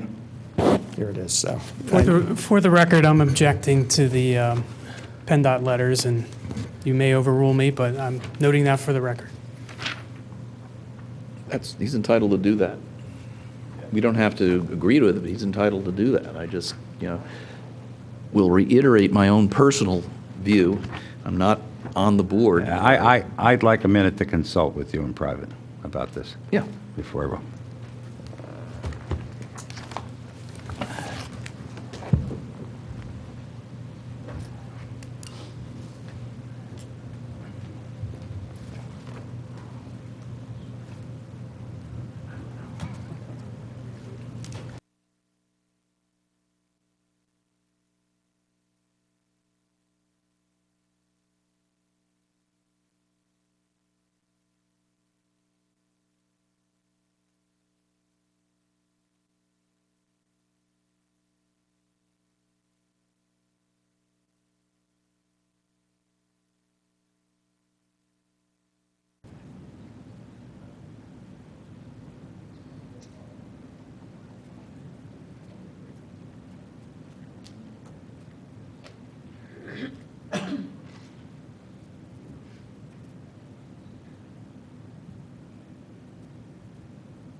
It's never dark.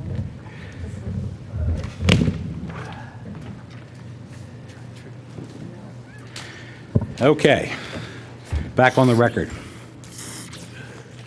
I'm going to reverse myself. We're going to admit these letters and give them the weight that we think they're entitled to have. And since you've rested your case, And the chair will entertain. Oh, does anyone else have anything to say, by the way, from the audience? Does council has a chance to Oh, cross-examine? you have questions for him? Okay. Not very many. Sorry, George, didn't mean to step on your rights. That's okay. Mr. Richardson, what intersections did you study in your report? The intersection of Route 30 and Radnor Chester, the Raider Road and Radnor Chester, King of Prussia Road and Radnor Chester. And does your report indicate that many of those intersections already have failing conditions? It does, yes.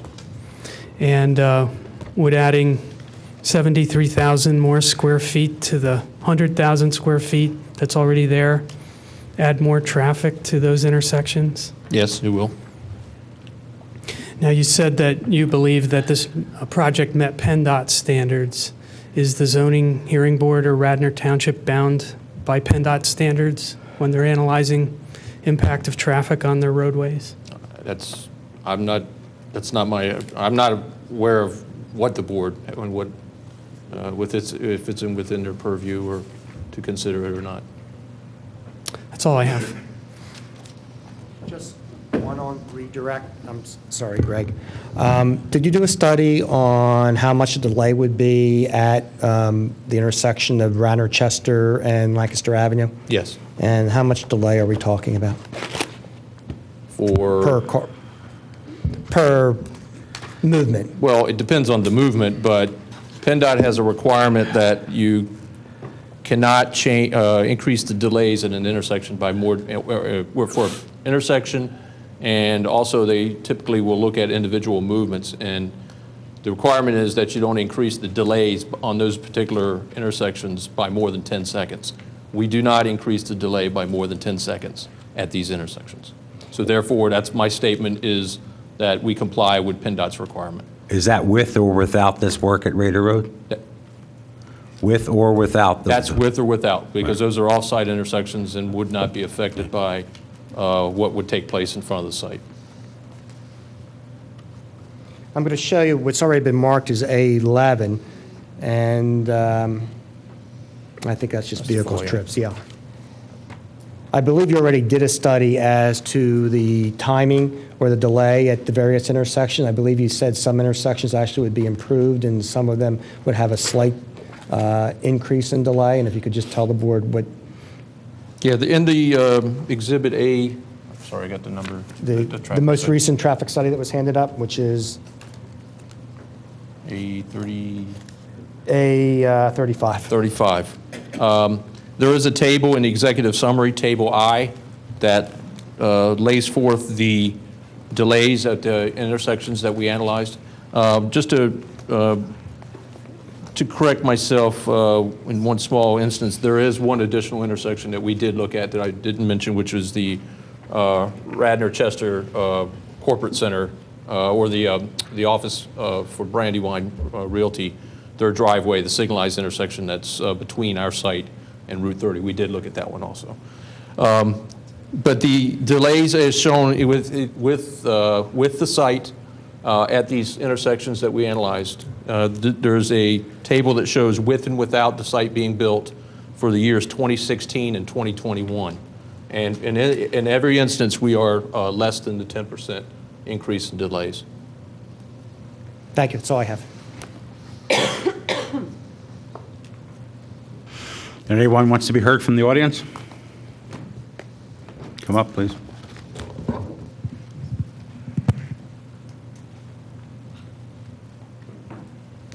And state your full name, please.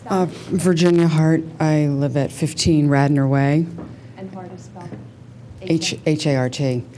My property backs up to Radnor-Chester Road, and despite all these fancy traffic studies, et cetera, all you really need to do is stand out there and see the amount of traffic that is packed and lined up at rush hour on Radnor-Chester Road. And I haven't heard yet how many additional cars specifically we're talking about here. So I think, again, it would be helpful to know how many additional cars are they anticipating for this, this proposed development. Because I think it's a very simple matter of standing out there and envisioning, is it, 100 more cars we're talking, 50, 10, how many? Because already you've got a failing condition out there. And I was just encourage the board to go out and stand there themselves and see. That's all, thank you.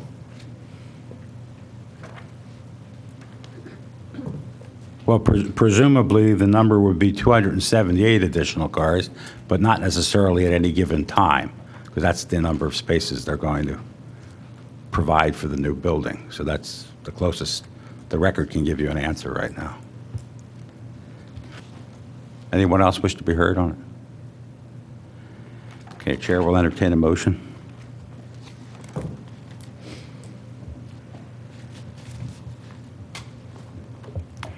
I'll make a motion that the relief requested be granted, subject to PennDOT final approval of the intersection referenced during the testimony this evening. Is there a second to the motion? I'll second. Discussion? I'm struggling with finding a hardship here, guys. Something that is at least not self-inflicted here. That's my issue. It's been the issue for me for the entire case. Yeah, I have the same issue. I don't see that the hardship is, the closest that anyone comes to a hardship that I see on this record are the conditions imposed by the lease, which is self-inflicted and presumably had its benefits, which is why it was agreed to. So I do not find a hardship here.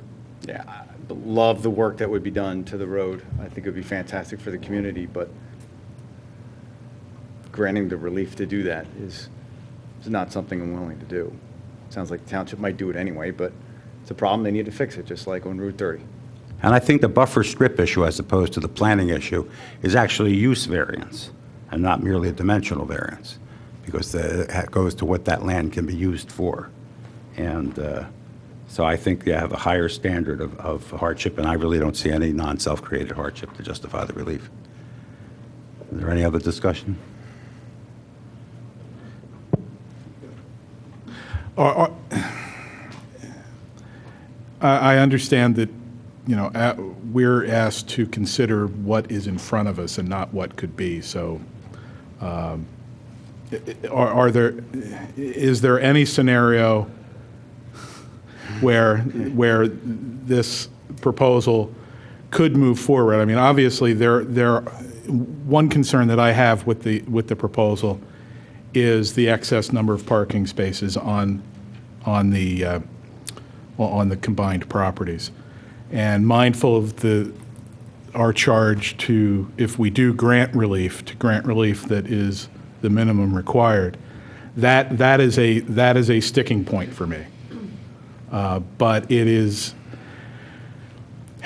the difficulty is counterbalancing that and the potential improvements that could be made to the traffic situation if the parties get together, as it appears that they have, and now are simply working through the process to alleviate some of the traffic issues on Radnor Chester Road. So it is a struggle that at this point I think I'm on one side of the fence as opposed to the other, but I'm curious to know if should the applicant never return, or should the applicant, as they have previously, sharpen the pencils and see what can happen. That's what I'm struggling with, because there are benefits to this development over and above the ability to add significant square footage on the property. Potential benefits. Speculative benefits. Well, I mean, my glass is always half full. That's all I can say on that. I mean, in my way of thinking, dumping more cars on a road doesn't make the traffic better. And but that you only get to that issue. We only get to those dumping those additional cars on the road. You only get to that issue if the traffic improvements are made. But we don't get to that issue. We don't get to the issue of health, safety, and welfare unless we get to a hardship and minimum relief to alleviate the hardship, and the hardship not being self-created. I don't see any hardship here except for the self-created provisions of the lease. I think also that it's relevant, as to what is hardship. Let's assume that there was no lease, but they were capped at what they had now by the code. Does the property have a reasonable use right now? If it doesn't, you've still got hardship to deal with.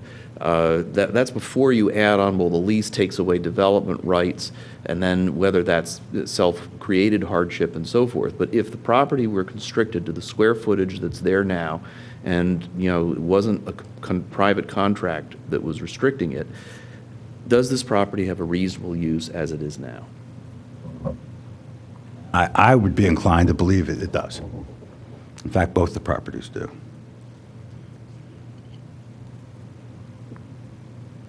Well, I'm going to call for a vote on the motion. All in favor of the motion denying relief, say aye. Aye. Technically, that was not the motion. The motion was to grant the relief. Yeah, the motion was to grant the relief. Oh, that's right. Okay. All in favor of granting the relief?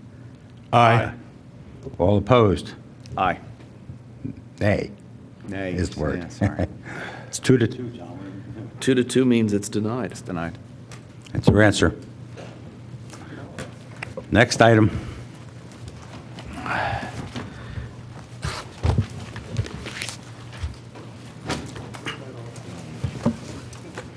Mr. Cotler, I believe the next item is West Lancaster. I'm going to ask for continuance It on is. that matter. What's the grounds for That's continuance? Walker. That's Walker. Why do we need a continuance? Well, It's already been just for the continued. very reason that would just happen just now. And it's no fault of this board. There should be 5 people here that would prevent a tie vote. And for that reason, and I know, and again, it's no fault of this board that the Board of Commissioners have not given you an alternate and have not given you another member, have not given you an alternate in case one of the members is not present. And to be perfectly frank, it's a lot easier. I'm going to need 3 votes, and whether it's 3 of 4 or 3 or 5, obviously 3 of 5 is easier to get. And this board should be with 5 members. That's the reason it was created with 5 members, is not to create tie votes. For that reason, I would ask for a continuance. Mr. Solicitor, what do you think of that as grounds for continuance? I honestly don't think it is. I mean, it's the board. We have a quorum. We have a quorum. The board could do that, but I don't think there's any compulsion to do that. We are in a situation where the record is closed, so all we're looking at is a vote right now. It's. I don't think it would be error to grant the continuance, but I don't think it would be error to deny it. It's the board's pleasure, the chair's pleasure. Well, I feel that our agenda is being clogged up with continued matters, and since the record's closed and the briefs have been reviewed and we have discussed it with our counsel, I would like to move this to a vote if I can get a motion on it. Do I have a motion? Yeah, I'll do the motion. Motion to deny the continuance.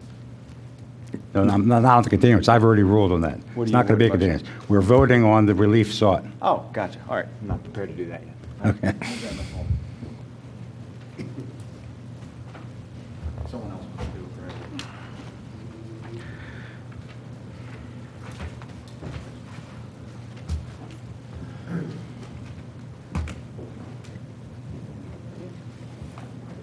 Mr. Chairman, I move that the application for the relief before us in this case be denied on the basis of a failure to show hardship and, as I'm sure we will discuss, a number of other issues. But at this point on the briefs, my motion is that the application be denied. Do we have a second? I second it. Okay, any discussion on the motion? I am in concurrence. Yeah, I don't think this is appropriately analyzed as a nonconformance case. I think it's a variance case. And I agree with the analysis that there has not been a demonstration of a hardship. Right, I agree with it. I think there's, this was not a case of a nonconforming use. This present use was allowed by a variance. We have seen the order that was entered. We have read the transcript that was produced and attached to the objecting party's brief. It's pretty clear that a variance was granted, which might very well be in violation right now because the variance was only to allow 1 professional and 2 associates. And it only took place in the 1 building, not in the other buildings. And I would agree. Any other discussion? Nope. Well, anybody from the, No, just do the vote. well, all in favor of the motion to deny relief, say aye. Aye. Aye. All opposed? No one opposed. Motion carried unanimously. 4 or 5 didn't come into question. That didn't make any difference. It's not a variance case. That was not a variance. It wasn't granted by variance. okay. If you read, it was. Next case. We'll be seeing you again shortly.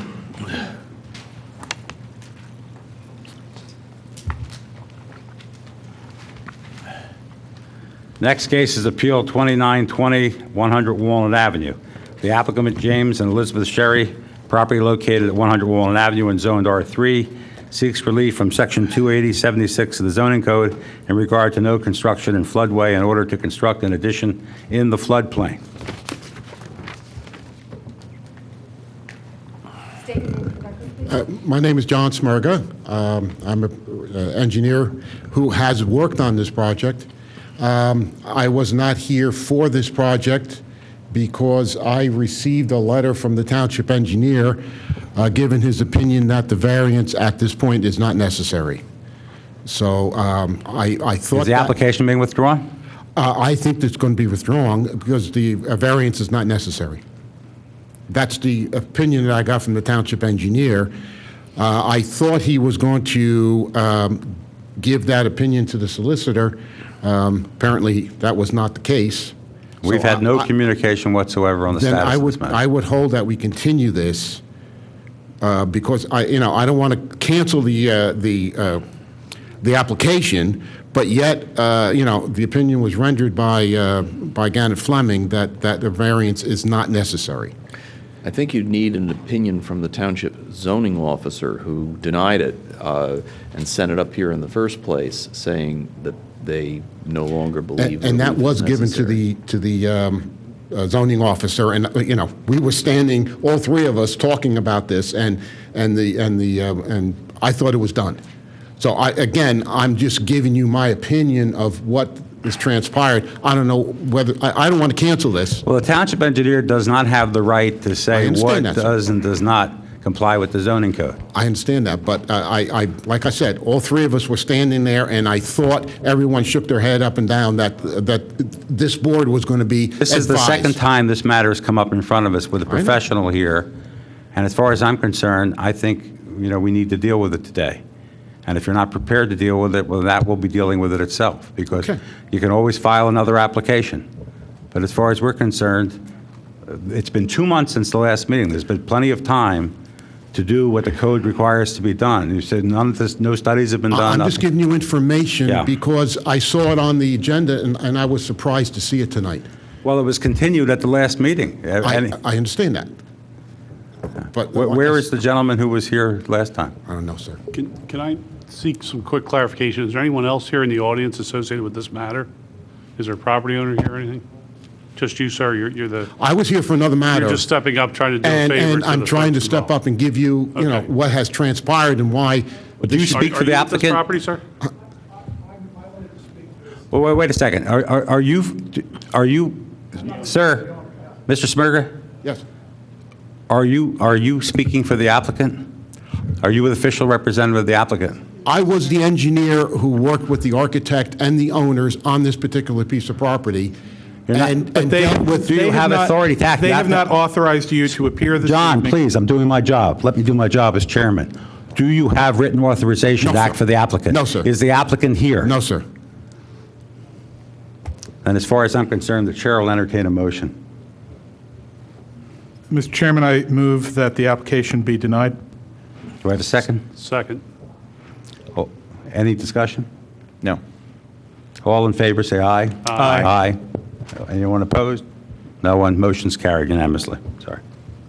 Sorry, sir, but you have to have written authorization, or you have to be the applicant. We really can't take any notice of anything you're saying, as much as we may enjoy you personally. All right. Actually, they need a power of attorney to speak. It's not just written authorization. If the applicant isn't here, they need a power of attorney.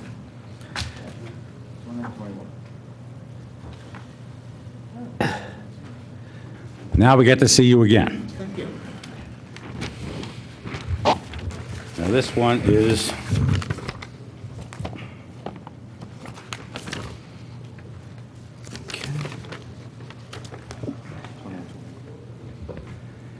Appeal 2921, 336 Oak Terrace.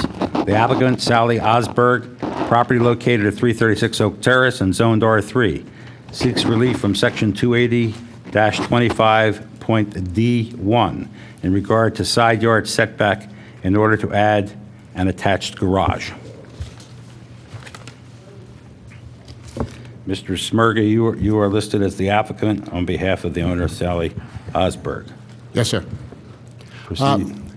My name is John Smirga. I'm a registered professional engineer in the state of Pennsylvania. I have handed a power. Mr. Smirka, if you'll raise your right hand, you do solemnly swear or affirm the testimony you're about to give will be the truth, the whole truth, nothing but the truth. I do. Thank you. State your name, spell your last name. Smirga, S-M-I-R-G-A, John. I have handed a power of attorney document to John Ryan, granting me the authorizing me to represent Ms. Sally Osberg, who is not here tonight. This appears in order. Yes.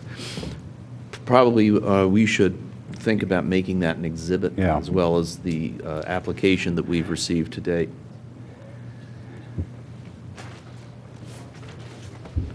Let's see, the application has attached to it a legal description. It did not have a deed, but you were furnished a deed, weren't you, John? Yes, I was. We have a deed. So I think we'll substitute the deed for the legal description, since the legal description doesn't do any good. Actually, the deed description, that is actually the third page of the deed. Right. So it But was. the deed is what's required I to understand establish that. the ownership. I understand, and I subsequently Right. gave that to.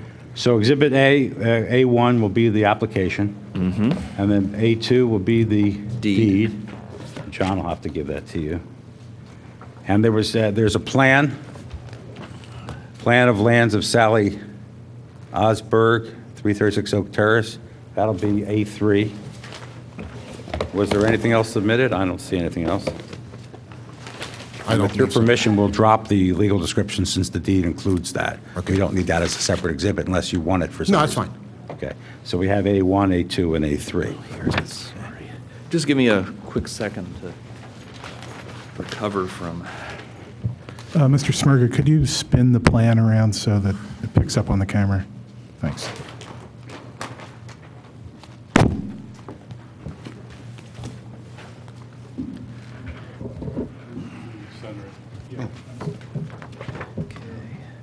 Thank you. Okay, A1.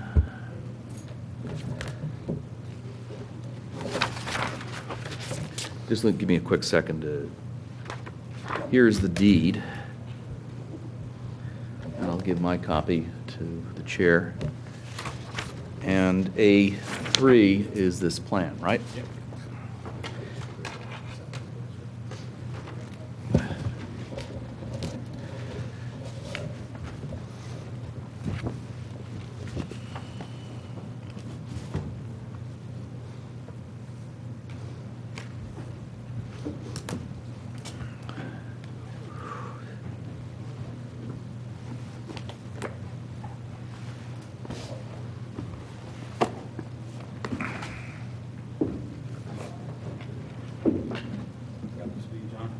Yep, ready to roll. Okay, sir, proceed. Okay, the property is a piece of property. It's a 14,000 square foot, 70-foot wide, 200-foot deep property on Oak Terrace in Radnor. It's right off of Parkside Road.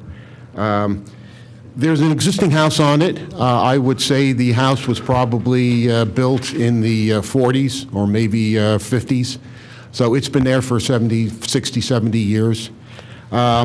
It's presently zoned R3, which requires a total side yard of 35 total feet, 15 minimum, and 35 aggregate. At present, the house, as has existed for the last 60 to 70 years, is non-conforming in that the total amount of side yard is only 33.8 feet. The property is fed by a common drive that feeds this property and the property to directly to the west, and has no garage. So the owner, Sally, has to park in the back in the open air. It's her request that she be granted a non-conforming side yard variance to allow the construction of a garage, 22 and a half feet deep. The existing 9.33-foot side yard will not be exacerbated. That will stay the same. The other side, which now is a 24-foot side yard, will be reduced to 20. This would reduce the nonconformity from 33.8 down to 29.3. And it's being reduced how? Well, by building the garage, right now there's a side yard on that side of 24 and a half feet. Yes. that will be reduced to 20. Yeah, so it's increasing the intrusion in the That's what I said, side yard, yeah. increasing the amount of But by 4.5 nonconformity. feet, right? By 4.5 feet. 4.5 feet. The hardship, obviously, is that there's not enough land there. The land, as existing, only allows a building that's to be constructed 35 feet wide when you take out the 35 feet of side yards. The house, as it existed for 70 years, is wider than 35 feet. Well, is there any way they can build a garage on this property without increasing the? The only way to do that is to put a 18-foot deep garage, which is unusable. What about putting in this zoning code, you can go within 10 feet of a rear yard and a side yard with an accessory building. But it could be put along the side yard outside the building envelope or the back. That's true. And even in the building envelope, as long as it's 10 feet away from the house. That's true, except Mrs. Sally needs the access from the house into the garage. And she needs a garage that's attached, not detached. And why is that? I do not know her personal requirements. I'm sorry. Well, you have the burden. You have to tell us why she has a hardship. I can't answer that question. I'm sorry. And she's not here? She's not here.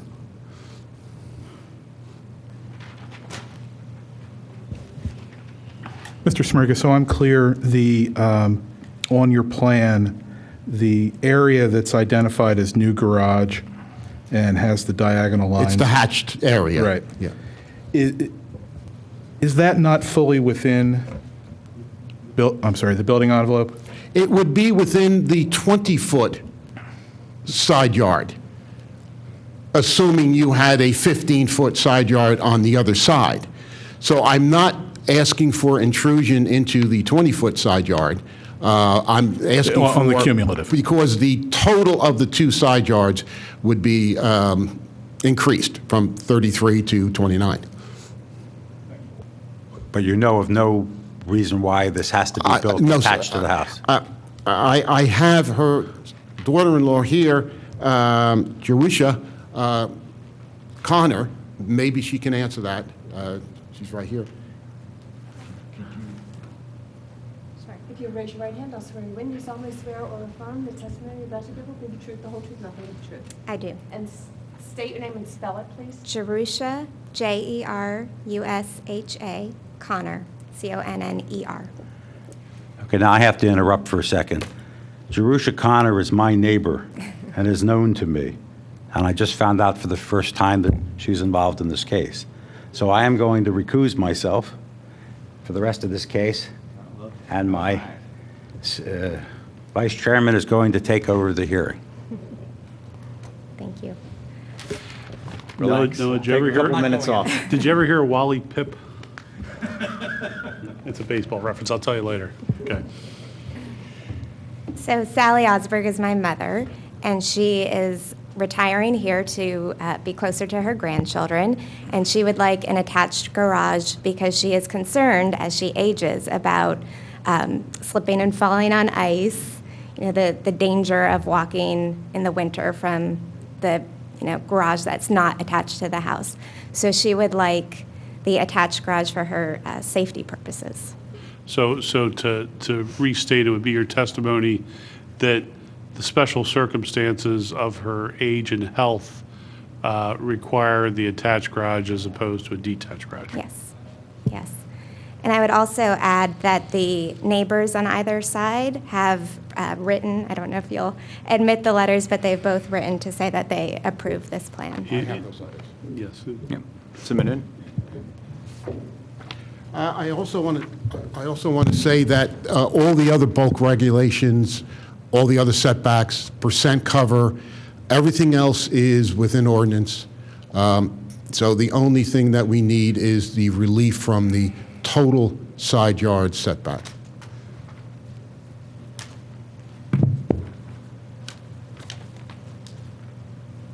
Are those the only two copies? Okay. I will submit these. Let me just see one thing.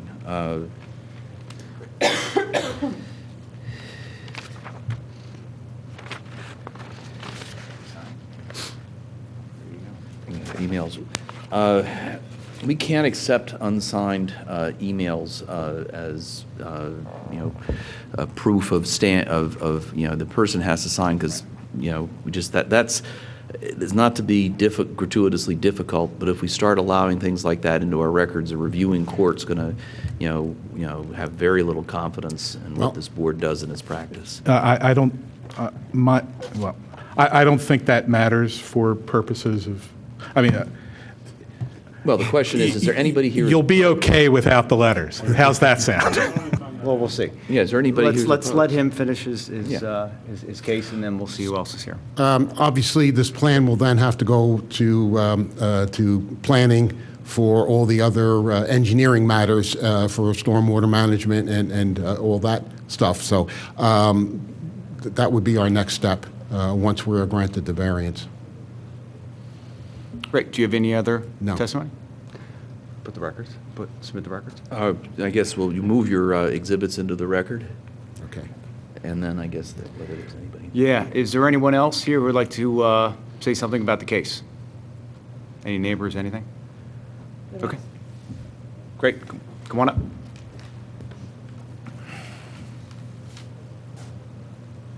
State your name and spell your last. Brian, B-R-Y-A-N, Ruda, R-U-D-A. I'm actually, and I live in the property directly behind the proposed plan.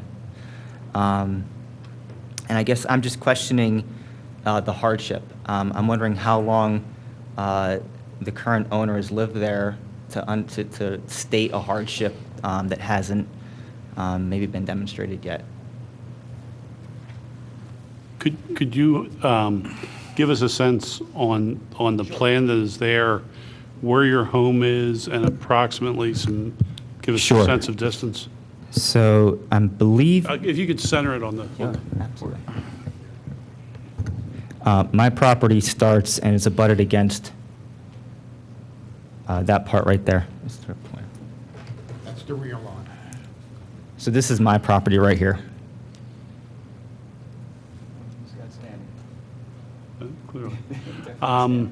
And what you're pointing to with the pencil there, would that be a backyard? That's correct.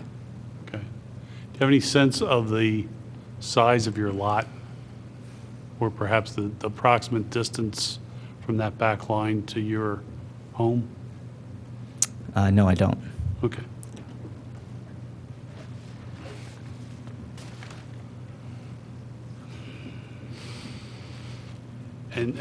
And perhaps you could tell us or confirm for us the distance between the proposed garage and that back property line? There's a rear yard required of 35 feet, and then the distance from the rear yard setback to the building is about 40 feet. So it'd be 75 feet. Like I said, all other regulations are adhered to. So the garage would be attached to the building, be built in the same motif as the building, and it would be about 70 feet from the rear line.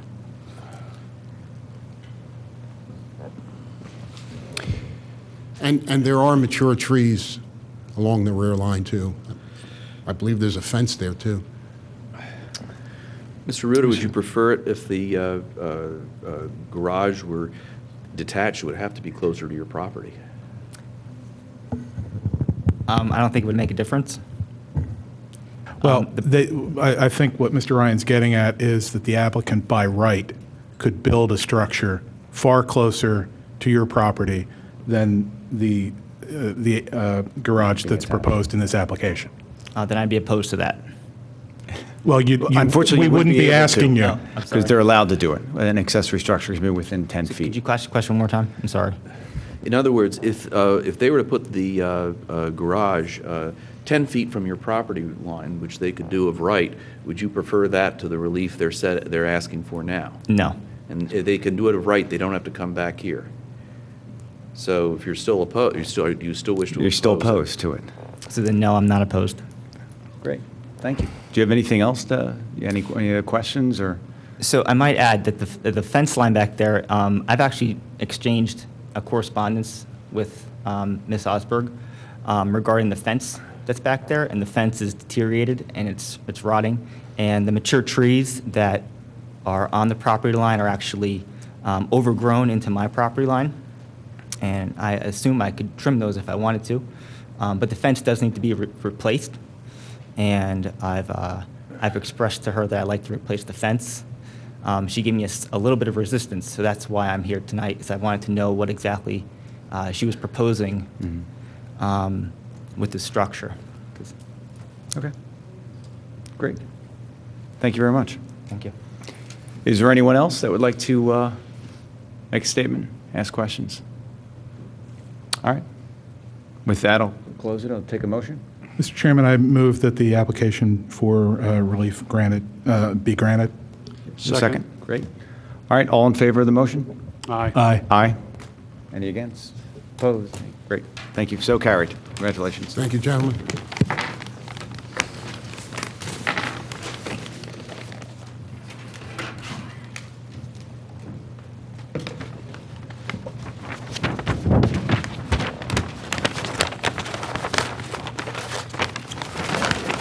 Well, I was just a minute ago.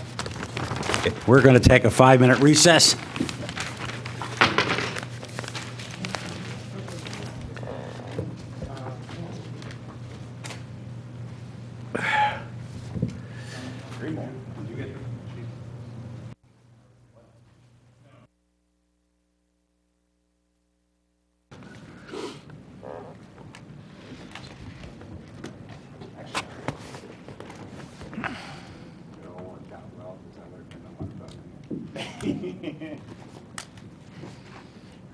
Don't tell her that.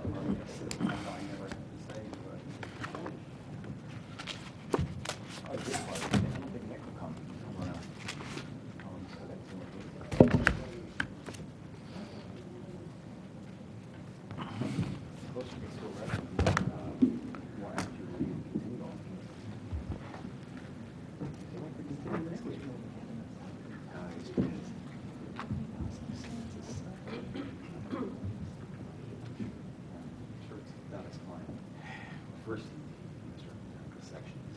And I think what he was saying was, well, it was allowed those days, and that's why the variance was granted. So of course, when you read the transcript, and you see the right section, you realize what the variance was because it was given for a single practitioner and then allowing two associates. Actually, the variance.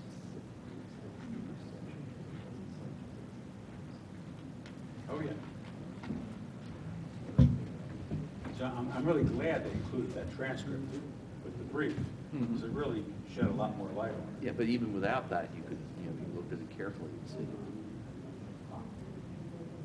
How do you feel about discussing some things like this after the case is decided with counsel? It would be appropriate for me to point some of these things out and make afterwards. Well, I see them all the time. I mean, there are lots of times judges talk after a case is decided. Remember, I write them after your approval, and they have full freedom of writing opinions. Oh, I wouldn't be talking about why I decided this was happening, just like the paper and visual lives. That's what they want.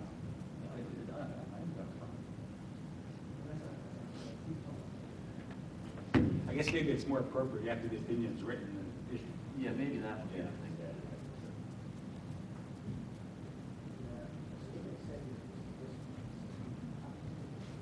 Sorry to overstep, Mr. Chairman. Well, I appreciate that. I was as nice as I could do. I know. We don't get to vote on motions and things like that, unfortunately, I have to rule. Yeah. And I have to tell you, we are an inquisitive body too. We're not like a judge, so we often ask questions. The idea is to get the facts out. And if we want to interrupt and ask questions, perfectly entitled at any time, with a focus to try to see where they're going, to try to manipulate the hearing to make it more streamlined, as long as we're not cutting people down. It's not a judge. We don't sit there while they accumulate evidence.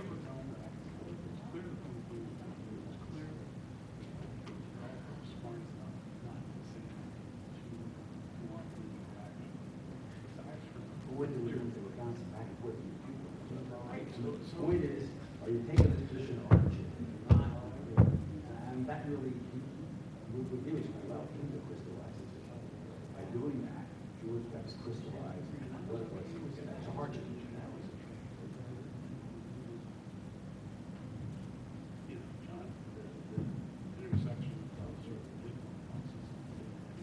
Yeah, I got it.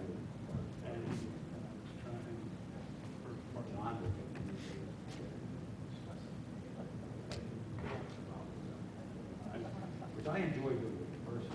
And one of our challenges is that two of them, right, it's a cumulative, not unlike a snowball. Consider yourself lucky. I once saw seeing 39 areas. And I couldn't actually do the argument. I prepared the entire application from the book. And I said it all. But I was receiving the answer at the time. And I couldn't. I had to send a partner of mine.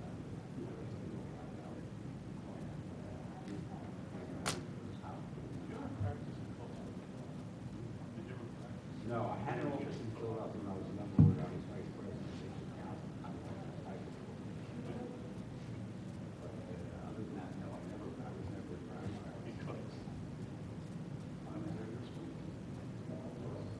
Well, he doing for others doing the worst adjustment once, many years ago.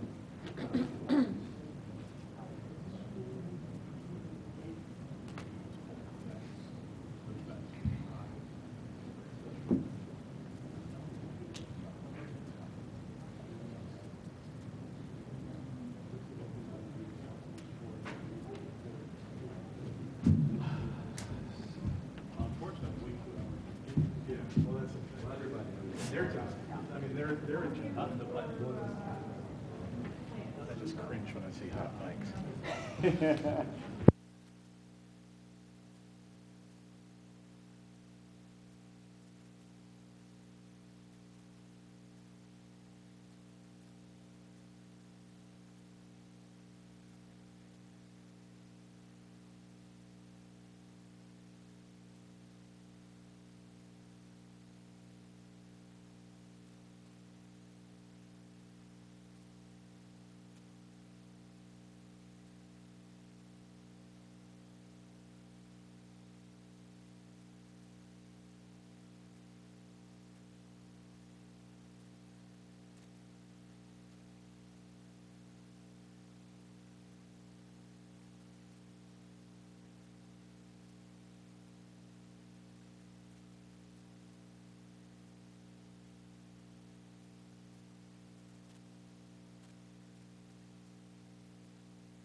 Okay, next case.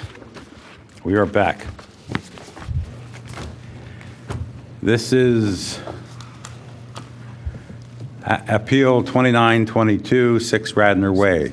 The applicant, Linda A. May and Sha Min Tang, property located at 6 Radnor Way and zoned R1, seeks a special exception under Section 280, 115.1B of the zoning code in order to conduct her psychology practice from her residence as a home occupation.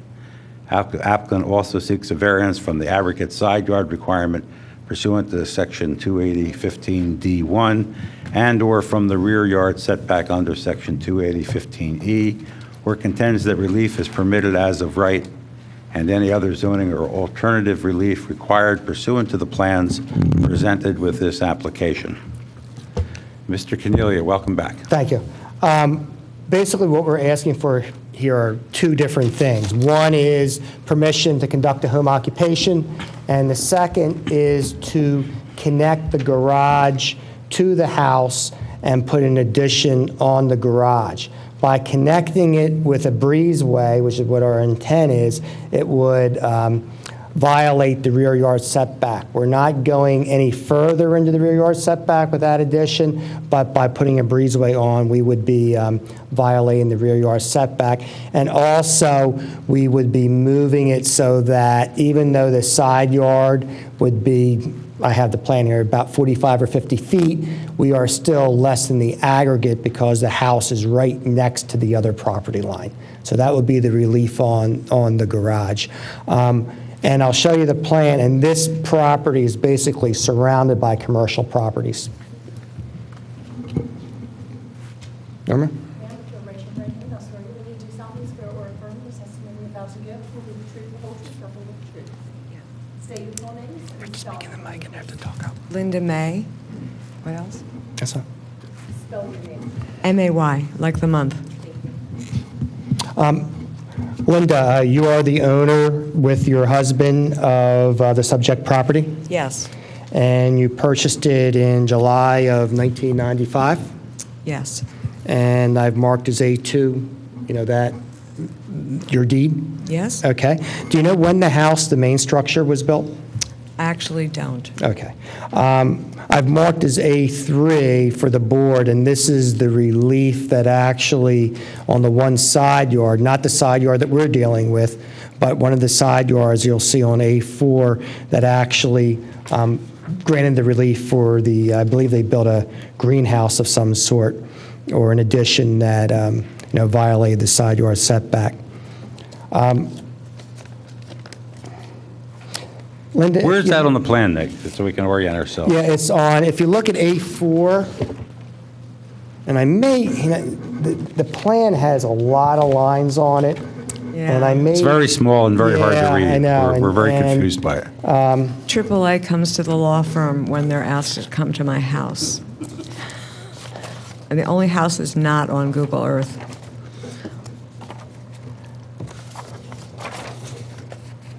I was looking to see if I had something that's more readable.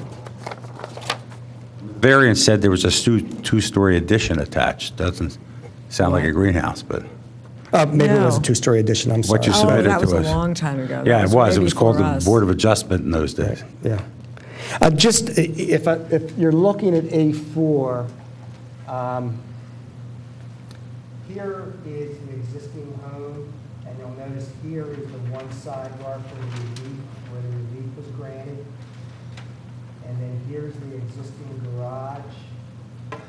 This still, when Linda and I went over this, We can't use yeah. this? Oh, because, I'm trying to use something that's a little bit easier to read. but this doesn't do it because... This is A4. It's just, it may be easier to read for the board. It's the same thing. I just made it a little bit larger for you.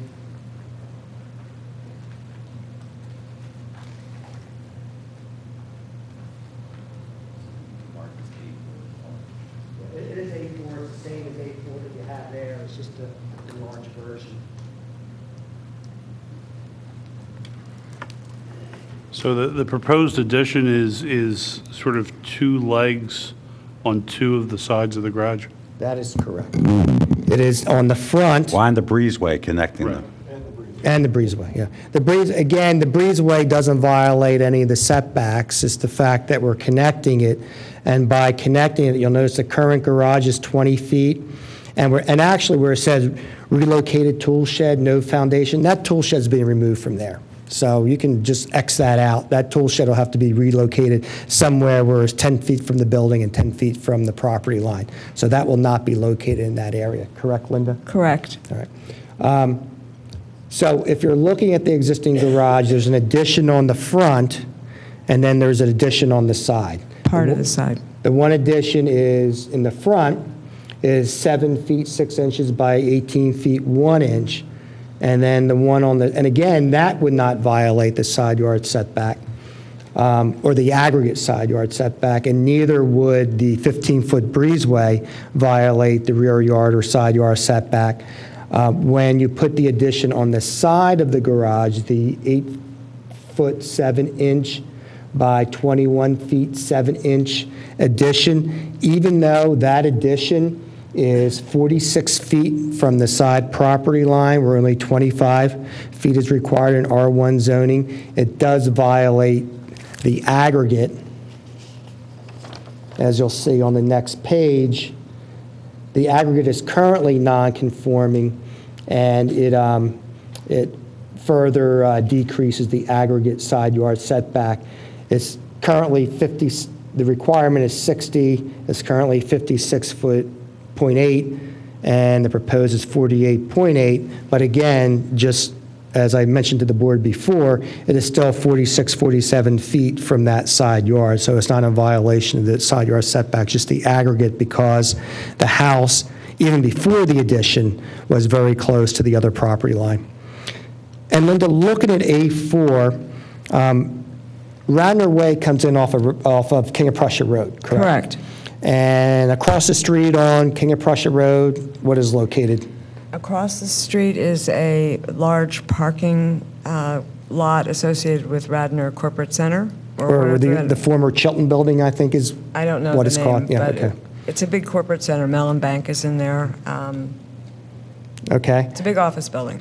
And then on the other corner of Radnor, Chester, and King of Prussia is? Penn Medicine at Radnor. All right, and then further down, we get to the old Wythe site and the High school. And the high school, and also on the other side of the street is the Radnor Racket. Yeah, and Biomed, I think, is going Right. up down there, too. Right, that Biomed Wythe, right. Yeah. And you're close to the train station as well. Less than a block from the train station, and on the left is the law firm. Schifrin and Barroway? It's a very large law firm, large parking lot. So as you're pulling in Radnor Way, before you get to your property, is Schifrin and Barroway's, I believe, the driveway into their property. Yes, and they actually own the property between our property and King of Prussia Road. Okay. There had been a house there before that a resident owned, but she sold it to the people that owned the law firm then. And to the rear of your property is where there's another... law firm. The law It's firm and all the another law large firm. parking lot. Yeah. And I think that is shown, there's a Google map of A5 that shows that large parking lot behind the May building. It's marked on A5 as A and B, right, Linda? Yes. Okay, and I guess your property is this G, G. right? Mm-hmm. And then you see Radnor Way's coming in this area. Radnor Way's coming in here. You got me. I'm not good at this. All right. And this is the driveway that we talked about. And this is the driveway that we talked about for Schifrin and Barroway and their property here. Right? It looks like it. Okay. It's not my strong suit. All right. And just if you look at the plan A4, both the enlarged and the other plan, you'll notice that the lot is not conforming as to lot area. It's R1 zoning. but this proposal is less than half an acre. This actually lot is less than a half an acre, and there's, as I mentioned, nonconformities as to side yard, current nonconformities as to the aggregate yard, and current nonconformities as to rear yard. And the relief that we're seeking on the addition, at least to the garage, is rear, because we're attaching it, is rear yard setback and the aggregate side yard because of the other addition. What is your, we haven't gotten into home occupation, we've been stuck on the garage here for a minute, in home occupation, but what is basically your proposal for the use of that garage? Will that entire garage be used for your home occupation? No. The first thing that I did when I moved in was remove the driveway because it was ugly, and that was all we could see. So we had a driveway on one side of the house, we had a driveway on the other side of the house, we got rid of both of them and put in a circular driveway on the side. We've wanted to renovate the garage for a very long time because of that. And when my rent went through the roof, where I had been practicing for 15 years, at the same time that my practice dramatically reduced due to 5 years of medical problems, it wasn't feasible for me to rent another place. It seemed to be the time was right to do the garage finally.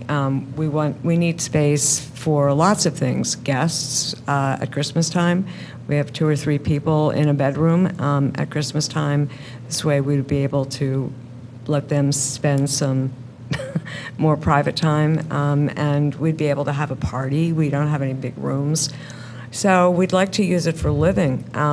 I do a lot of photo editing. I spend hours photo editing, so a photo editing area is going in there. Currently, where I'm taking photographs is this beautiful room that we put onto the house several years ago, and it's completely taken over by my photography equipment.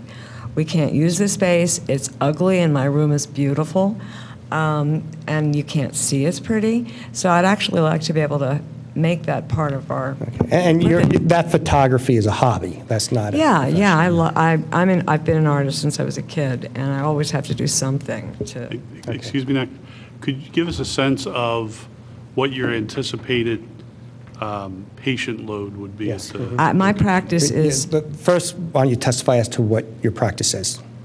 I work with professionals, chiefly physicians, some lawyers, physician assistants, folks like that who have some pretty complicated problems. They're very bright people.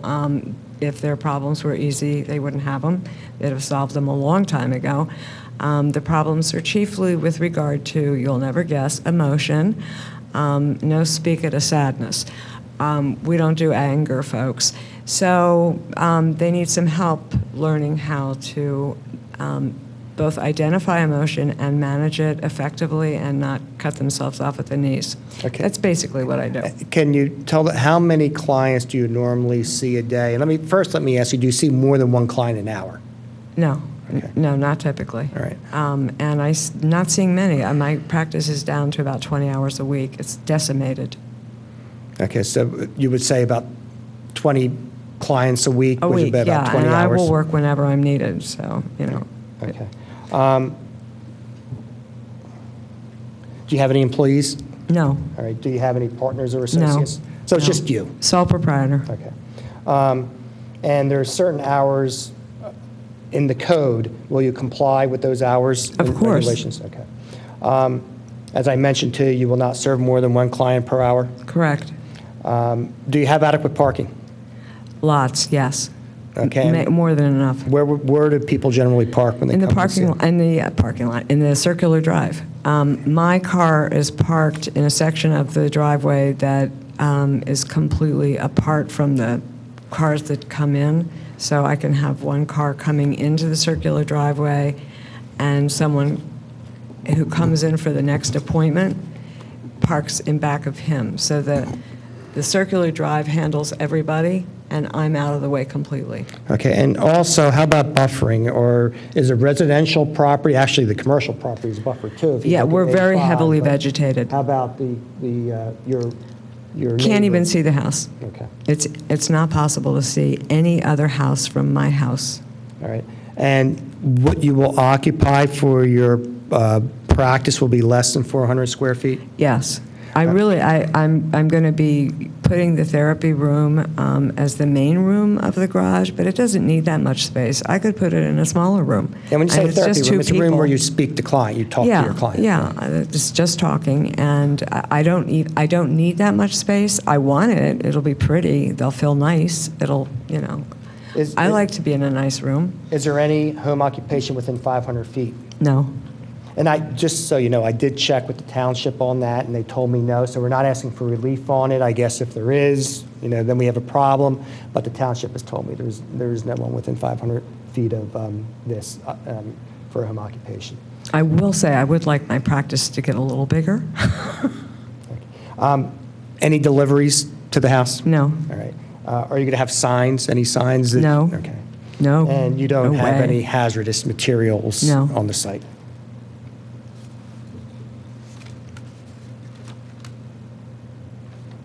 And that's all I would have. You notice she's soliciting business.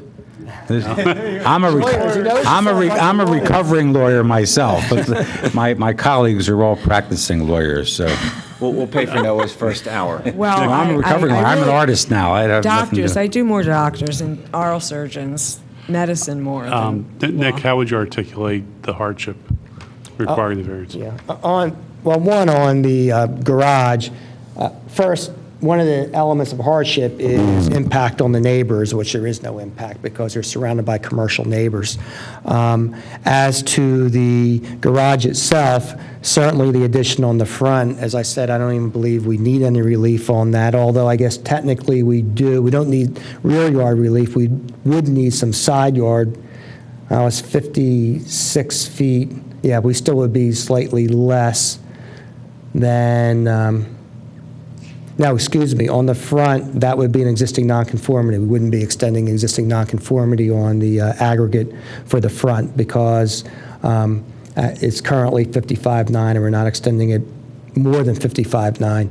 And then on the side, as she has mentioned, we're surrounded by commercial, we're heavily buffered, and it's necessary for, part of it at least is going to be necessary for her practice.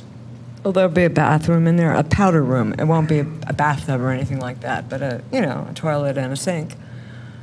And also, we do have an undersized lot also, which is the physical hardship that you would be referring to. I'm putting in a waiting area. There's normally not much use for it because people come pretty much on time, so when one is leaving, one comes. But I'm putting one in just in case someone arrives early. And we appreciate that you're in a conundrum, because this type of occupation must be practiced in the house, in the principal residence, not in an accessory building. But by attaching it, making it part of the principal Correct. residence, you come up against the Yes. yard requirements that would be Precisely. violated, that wouldn't be if it were accessory building. All of which is entirely over my head. Although you could conceivably just add on to the principal residence and have a place to practice. But you could add a room to the principal residence. I don't see how. I don't think so. I really don't see how we could Well, you do have that. room in your building envelope.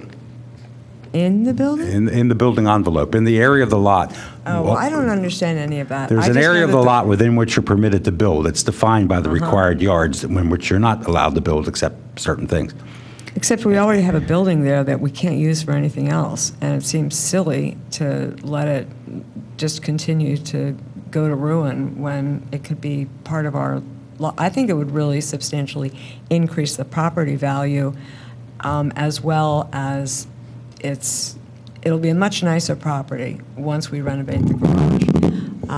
It'll be a much nicer property for whomever comes after us to live at 6 Radnor Way. And note too, as I've already mentioned, the relief that you would be granting by attaching it is really relief with that adjacent neighbor, which is Schifrin and Barroway, which you can see is just a large parking lot, is what she's looking at in the back there. Mr. Chairman, could I ask if you could inquire if there's anyone else Are there any neighbors here or others of interest? Is anyone else here to comment on this case? Put in testimony? No, no one else. Our neighbors we're a little teeny tiny neighborhood, and so we know. We're very familiar with your neighborhood for other reasons. Yes, I know. I've been at many of your meetings because that I never ever thought I would. But we're all friendly and everyone's fine with it. My husband has done a lot of talking to the neighbors because he's gardening all the time. And so everyone is supportive, in fact. Well, the chair will entertain a motion. Make a motion that we grant the relief requested. Well, we actually have two things to deal with. One is granting a special exception. That we grant the special exception to allow for the occupation at the location and the variance to allow for the construction. I second the motion. Second? I have a second. Discussion? Nope. None for me. The discussion I have is I'm concerned now if we make this part of the principal building, we don't want that to change what the rights would be to expand the principal building. In other words, this should be the only intrusion into these yards, and that except for this addition, with this garage and what's being added to it, and the breezeway. Back onto this, yeah. That this is it. That Yeah, I don't think there's any anything else intent- has to comply as though this were not the principal building. Is that acceptable to you? Oh, yes. And remember, too, you can't build on a variance anyway, which, you've heard many times. But I mean, but once previously. it- Mr. Ryan keeps on bringing it up every time I ask for it. But I hear you, because in effect, that is sort of what we're doing. We've got a garage, and we're expanding it a little I bit. mean, you have the requirement that you practice in the principal residence, and yet by making this part of the principal residence to solve that problem, you're creating the other problem for which you need the variance. We understand. It is a conundrum. understand. It is a conundrum, and the only way to solve it is with this variance. I understand. Okay, well, so you do agree, and you are aware of all these limitations upon your practice. Yes. There's hours and days and there's limitations. So has made when you me- prosper in your practice, you have to keep this in mind. Look, I just love to get it back up and running again. And then you'll have the concern about associates and employees and No, things like never, that. So never. Not going to happen. Okay. Ready for a vote? All in favor, say aye. Aye. Aye. Opposed? It's yours. Thank you. Thank you, thank you. Really appreciate it. Thank you, Nick. Okay.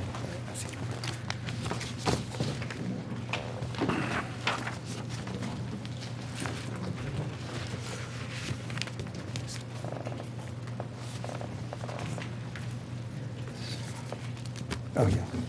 You can mark it, or? Okay, sorry. Okay. Like you said. All right, good.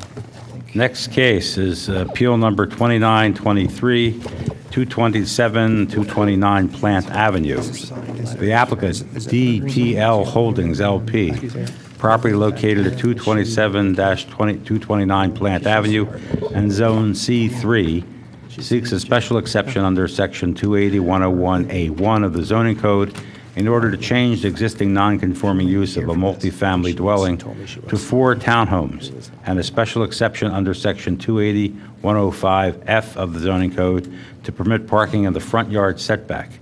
In the alternative, applicant seeks the following variances: 280-55 use, 280-56A lot area and width, 280-56B building area, 280-56C, D, and E front, side, and rear yard setbacks, 280-57A required buffer, 280-103B1 required number of parking spaces, and 280-105F parking within front yard setback. In addition, applicant seeks any other zoning or alternative relief required pursuant to the plans presented with this application. You left out a few sections, Nick. You Well, didn't. it sounds what I was going to say. I was going to comment on it, but basically you have a total non-conforming situation as it is back there. I think all of you are familiar with that area, and everything is so old and non-conforming, so. So if you'll raise your right hand, do you solemnly swear to tell the truth, the whole truth, nothing but the truth? I do. And state your full name for the record, spell it. Eric, Jansen, Janson. You have to really speak up. I can't hear you every Eric? I mean, I got that, but I don't know. Nope. Now is it on? Yep. Okay, Janson. And Eric, where do you live? 126 East Beech Tree, which is 4.5 blocks away. And what's your relationship to the owner of the property, DTL Holdings? I am a partner in the business with Jay Bowden, Laura Jansen, and Ann Whitney. And okay, those names again, I'm sorry. Laura Jansen, Spell, Mar. Laura L. Same spelling as my last name, Janson. Jay Bowden, Bowden. Ann Whitney, Whitney.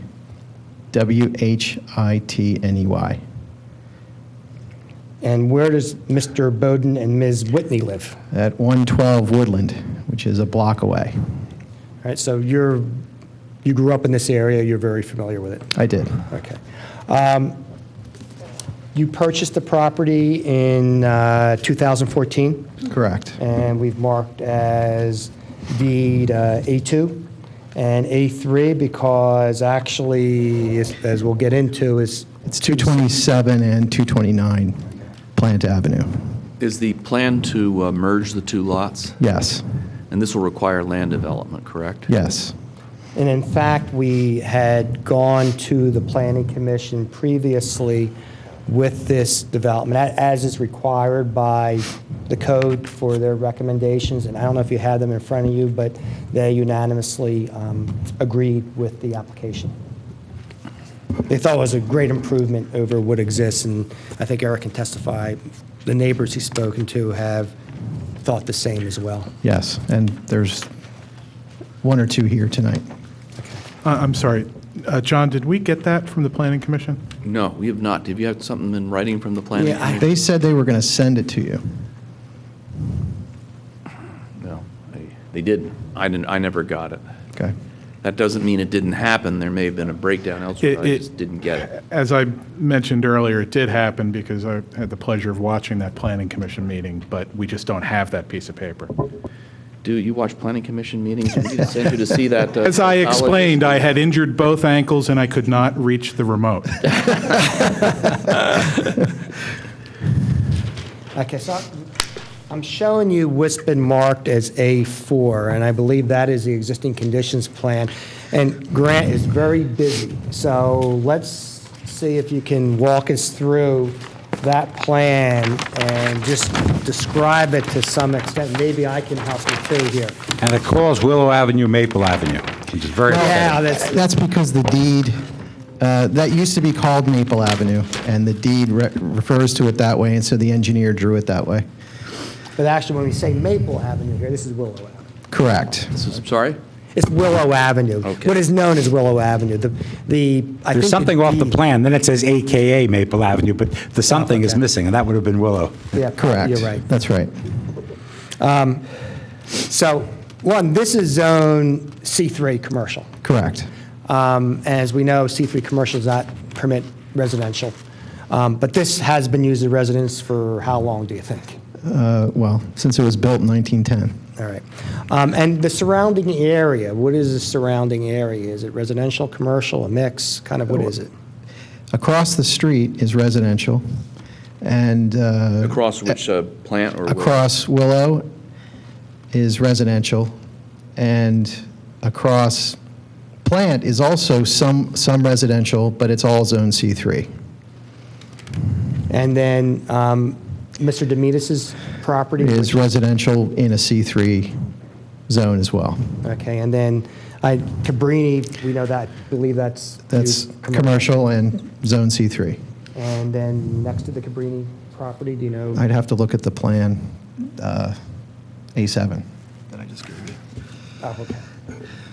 Where'd those go? Here we go. Well, it's C3. That's also C3, yes. Now, as we said, there's two properties here, correct? Yes. So is it a twin? Technically, it's a twin? It is a twin. All right. In these twins, when you purchased the property, how many units were in each of the twins? 227 is one, Now, 227, you're referring, as we're looking at the plan, the one to the left? yes. Okay. And How many were in 227? Just one. Okay. And in 229, there were 3 units. All right, and do you know, actually, we have photographs that show. There are the photographs of the kitchens and the gas and the electric. kitchen. Okay, are you aware if currently there's any stormwater management on the site? There is none. These occupied units now? No. When did they stop being occupied as residents? Maybe 3 months before they went on the market. The woman who last lived here, who owned them, was in a nursing home. So I'm not exactly sure when she left. All her stuff was still there when we purchased it. But though. they're still set up as apartments? Has anybody occupied them as a residence in the last year? No, that's, I That's know a where you're question I'd going, like an answer to. but it- I Don't just like- know. It's a fact. I'd like to know. But it's not relevant for We'll decide abandonment. what's relevant, Nick. I need to know the answer It's to that not- question. I do know that the electric was on for the 3. No, I didn't ask you that. Has anybody occupied this as a residence within the last year? I have no way of knowing that. No, the law on abandonment is you have to abandon the whole Nick, residential this isn't an use. argument. I asked a Well, question. I wanted the fact. Well, I know where you're going with it. You don't know where I'm going because I haven't gotten the fact yet. I don't know where I'm going. I think it's your burden to supply that information. It is not, because they are existing residences. Today, they exist as a residence. It is not our burden to show when they were last residences. They exist as residences with kitchens in them today. I'll move on. Sorry that Seen the that pictures. we're going back and forth on it, okay? I had asked you, I believe, is there any stormwater management on the site currently? No. Do you, with your development, do you propose to have stormwater management? Yes, And actually, we have to go to land development on this, correct? correct. Is the lot currently non-conforming as to lot area? Yes. Well, lot area, Total lot area for this site under the C3 Yes. zoning district. C3 requires 30,000 Correct. square Yes. feet, and it's less than that. Is it currently non-conforming as to front yard setback? yes, On both streets? yes, Is it currently non-conforming as to the side yard setback? yes, Is it currently non-conforming as to rear yard setback? yes. And how about the number of parking spaces? How many parking spaces are on this site? You could comfortably fit 5, you could probably fit 6. Okay, and the parking area, is it within the front yard setback, this Yes. area that I'm indicating here? Yes, And and in here. Okay. So it's on the front yard setback along Willow Avenue? Yeah, and there's also a parking lot spot, a couple of parking spots here, but you could say there's one. Okay. What was the, Just a second. I'm having difficulty, and I is following Yeah. all of this. I've marked a couple of these, but I think are the units. Could you, with this mark the parking areas, so we really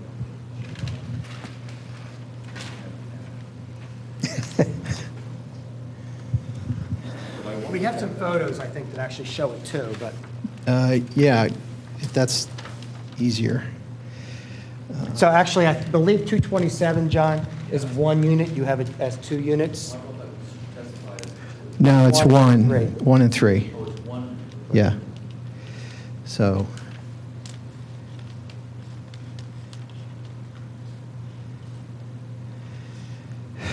and then I guess 1, 2, that's how they were used. Mr. Chairman, you probably want to exchange this copy with the townships and copies since it's being annotated.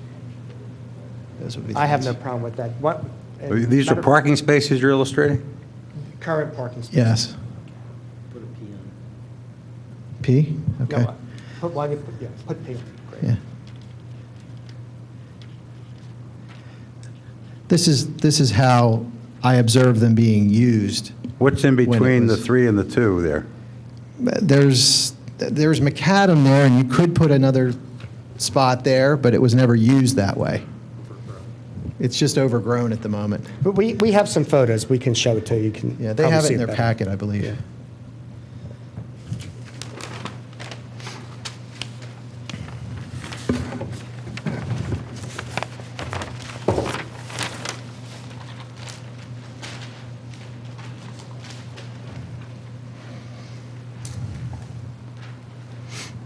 I'm going to show you some pictures that have been marked as A6, and it's a series of pictures. And if you can describe what these pictures represent, starting with A6, and perhaps the best way to do it would be to read the top to say to title it so we know which picture you're referring it's to. 229, which is the unit on the is to the right of the twin, looking from plant, and that's looking west. And we have 229 plant looking southwest. You'll see in the foreground is part of the parking area, and there is more parking area to the right.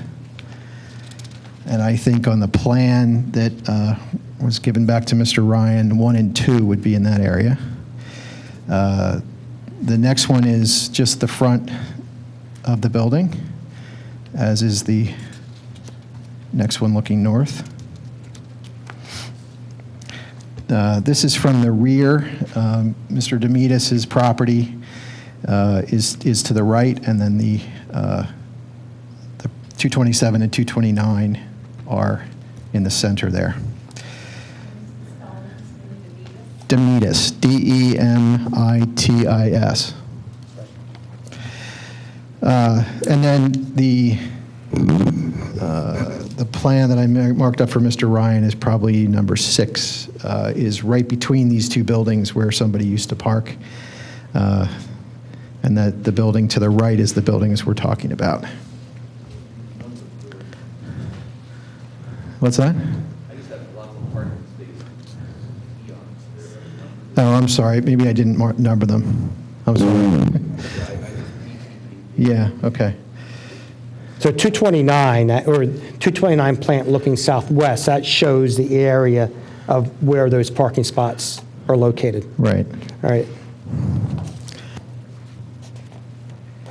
227, 229 kind of shows the condition of the home. Yep. Was that the condition when you purchased it? Yeah, yeah.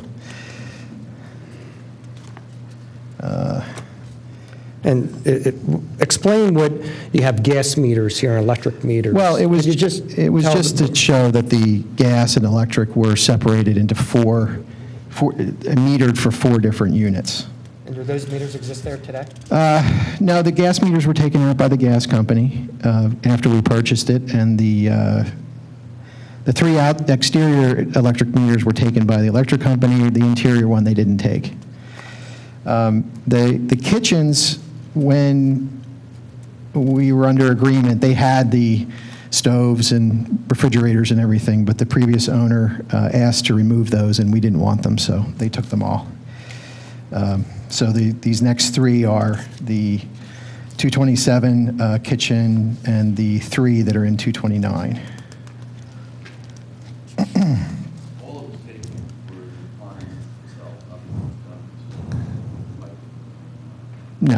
No, just the appliances.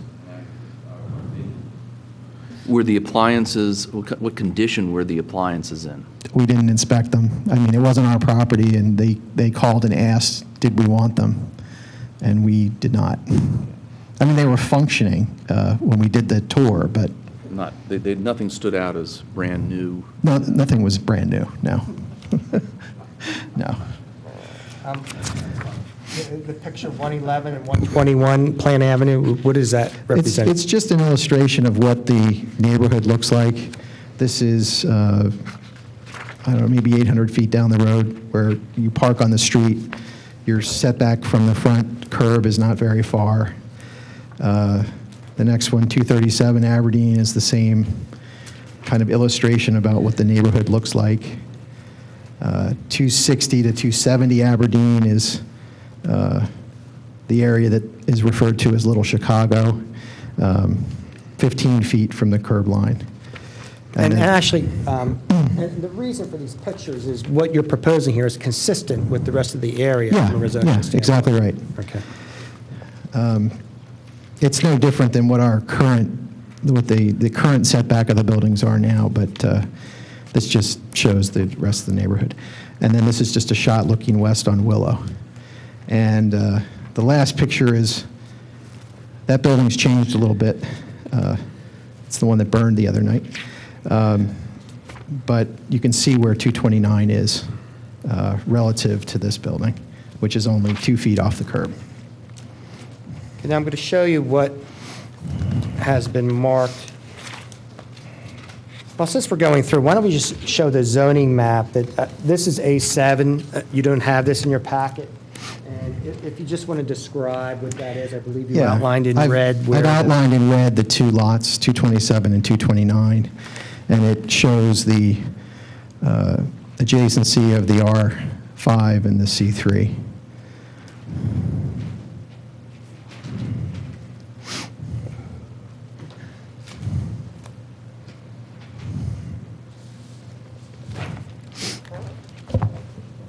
I'm showing you what has been marked as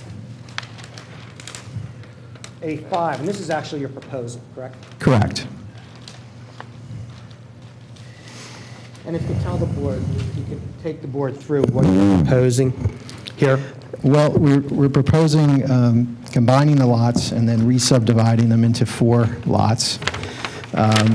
The setback, the impervious coverage is actually slightly less with this plan than with the existing conditions.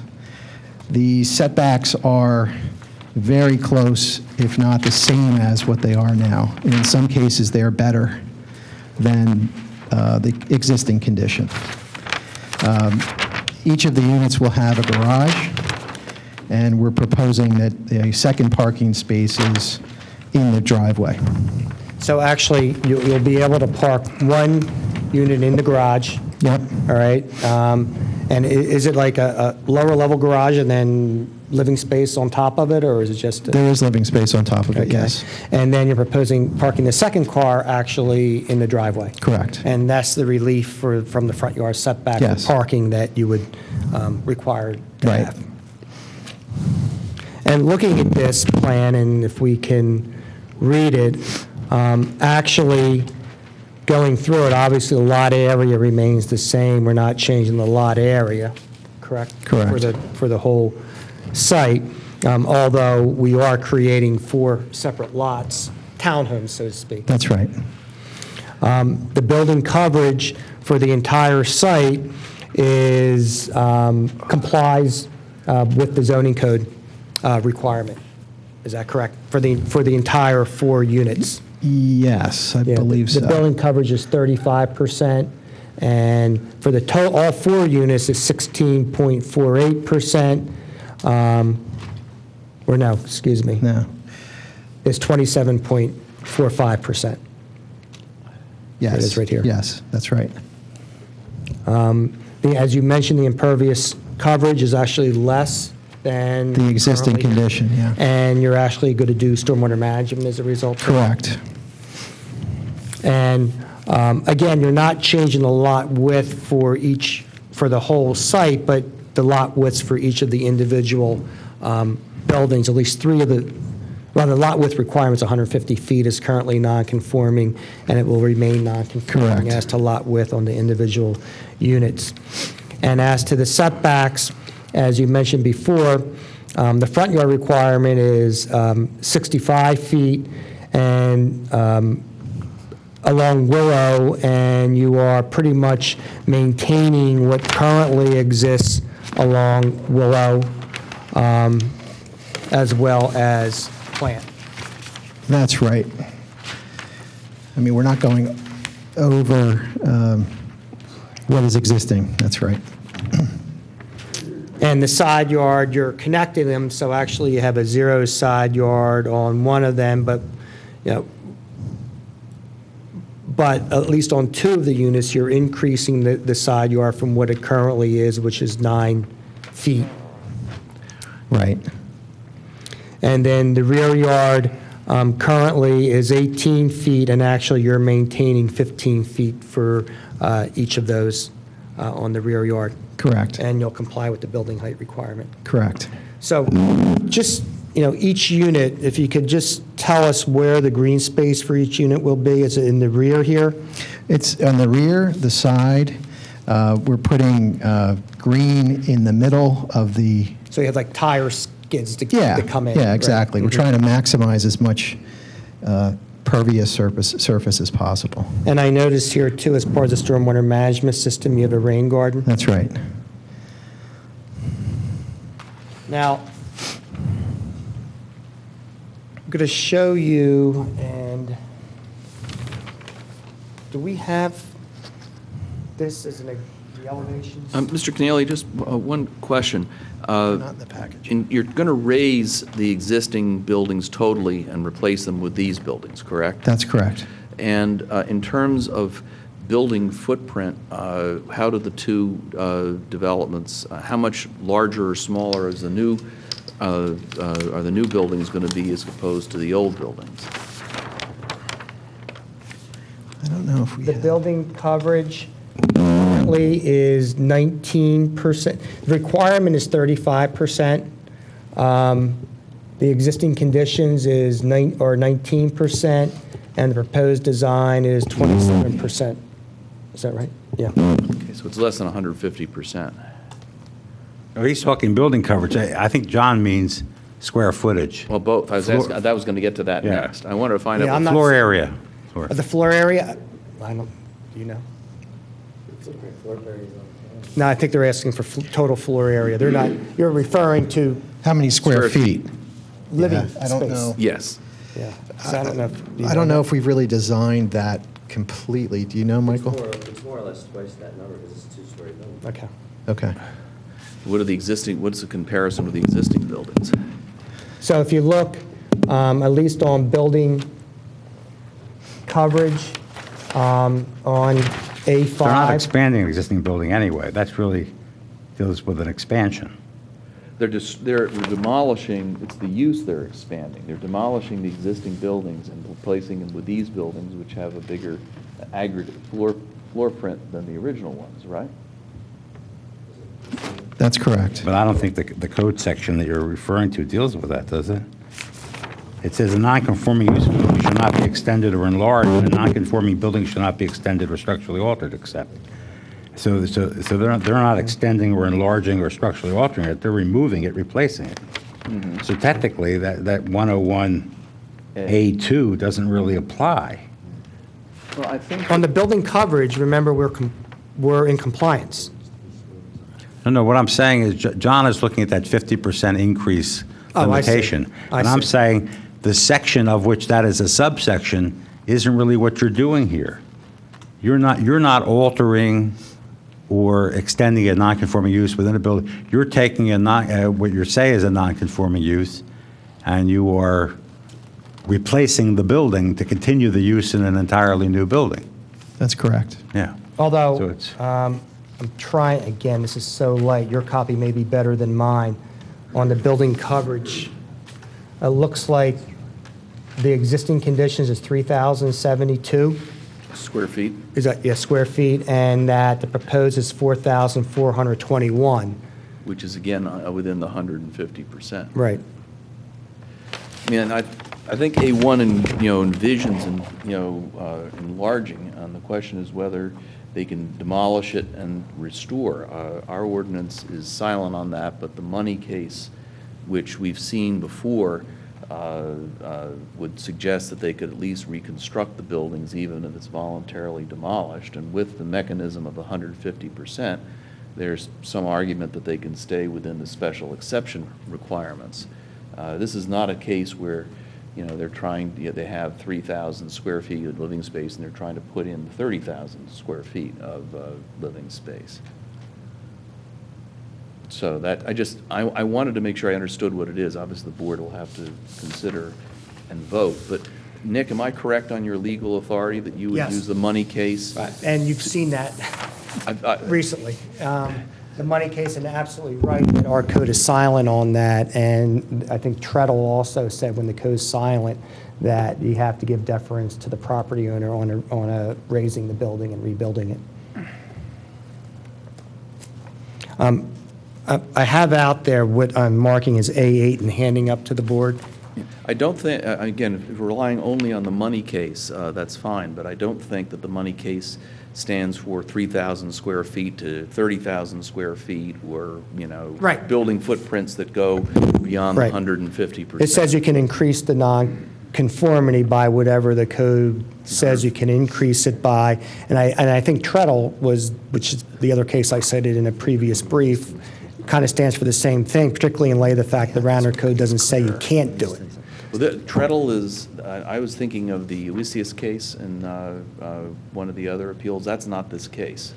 No, yeah. I mean, it's not falling within that. What was that case, Lucius? Oisius, O-U-I-S, I think I-A-S.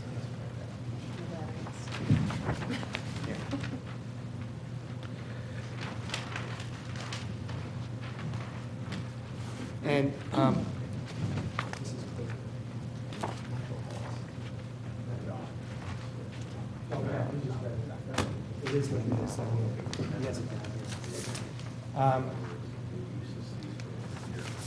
I'm showing you what's been marked as A8. Eric, if you can just describe what A8 represents. Well, Mr. Cornelia, I'm just sorry. one, Yep. if I may speak, Mr. Chairman. There is some concern about has the non-conforming use ceased for more than a year. Some testimony has been placed, for example, appliances have been removed, but connectors have been have remained, piping and circuitry and so forth. My read of the law is that you can have a presumptive period of abandonment by cessation of use, but that it can be rebutted by objective evidence of non-abandonment of the residential use. I think the board needs to hear, if there's more on, we're under a year, we'd like to hear it, and I think we need more testimony on why has this use not been abandoned. Yeah, and actually, I think that may be more of a legal issue, John, that I'd be happy to write a memo on, because I think the case law is very clear on abandonment, that it really has to be an intent to abandon by the person. But we need the facts in order to apply the law, Yeah, I and think you're not putting facts on the record. That's fine. We can get the facts. We'll work on getting the facts, and I don't know if we have them here I this do know evening. that the building on the left, 227, is certainly beyond a year. That someone was residing in it. Yes. All right. But Again, see, I don't- 229, Yeah, as I said, I don't think that is, well, Let me, I can write But we a have memo to on it. decide that, but without the facts, we don't even know where to begin grabbing on the handles. But what I'm saying is whether it You're was saying it's more- irrelevant, and It's I'm saying it's irrelevant, not yeah. irrelevant. Well, it- So give me the facts, and I'll do what I'm going to do with them. Okay, because- And if you don't like it, you can appeal, No, but you got to give me the facts. Noah, if I may, all right? Mr. Cornelia, Go ahead. if I could just make sure that you and I are on the same page as what the law is. My understanding of the law is that it is permissible for a zoning ordinance to have a period of disusure which raises the presumption of abandonment, but is only a presumption which may be rebutted by objective evidence that there was no intent to abandon.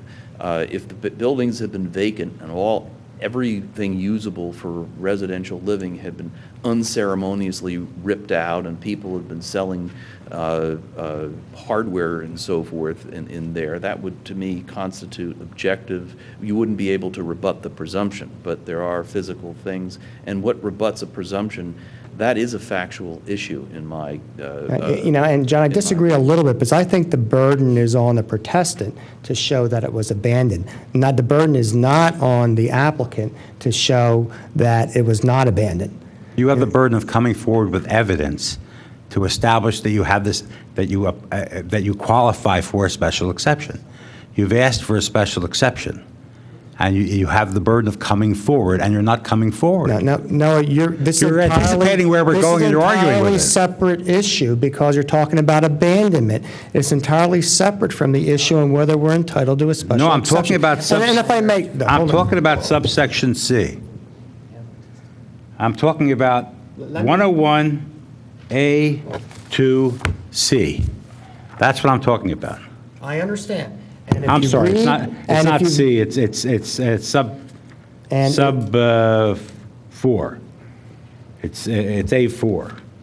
Whenever a non-conforming use of land, premises, building, or structure, or any part or portion thereof has been discontinued for a period of 1 year, Such nonconforming use shall not thereafter be reestablished, and all future uses shall be in conformity with the provisions of this chapter. And the issue there is if this building had been torn down and these units all totally wiped out for more than a year, then the use was abandoned. Well, that's something we have to decide. I want the answer. Are you refusing to give the answer? No, we'll give you the answer, but I'm I'd like also- the answer. Now, may I finish? No, you're not showing respect for this forum. We need the answer. You make a legal argument, I'm commenting. No, I'm not. I'm not telling you how we're going to decide this case. I'm saying I need that fact on the record. That's all. You don't want to put it on? Don't put it on, but it's at your peril.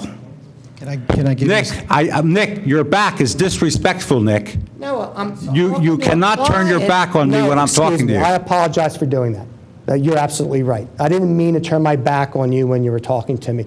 You're assuming where I'm going, and you're assuming hostility, and you're generating the hostility. I just want the fact. That's all I'm asking for. It's a fact. And that's why I turned around to talk to my client to find out what the facts are and who would be able to testify to that. And what's the That's answer? what I was trying. What's the answer? Who can testify? Well, that's what I'm trying to find out. Okay, I wanted to go back. You want to take a recess for 5 minutes? We probably don't even need 5 minutes, but yes, take a recess, please. Okay. Mr. Thank you. Cutler, can I Yeah, make, let's talk first, and then we'll address the board.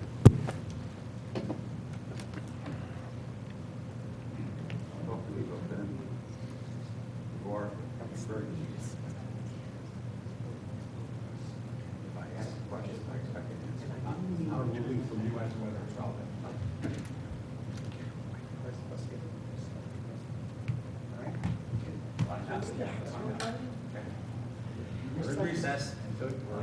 Don't instruct me. We're in recess. We'll talk afterwards. You're in recess.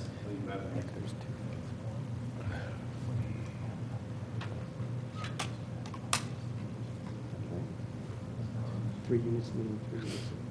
What do you mean? I mean, that's, you can go on the website. Okay.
Yeah, he's good. Yeah. You want to talk about that? I mean, it helped. It was more than a year. They were, but still, they were in my daughter's class. No. Yeah, that's not fair. There was only a year. Well, we got they stayed until they graduated. Right. Yeah, yeah, we're ready.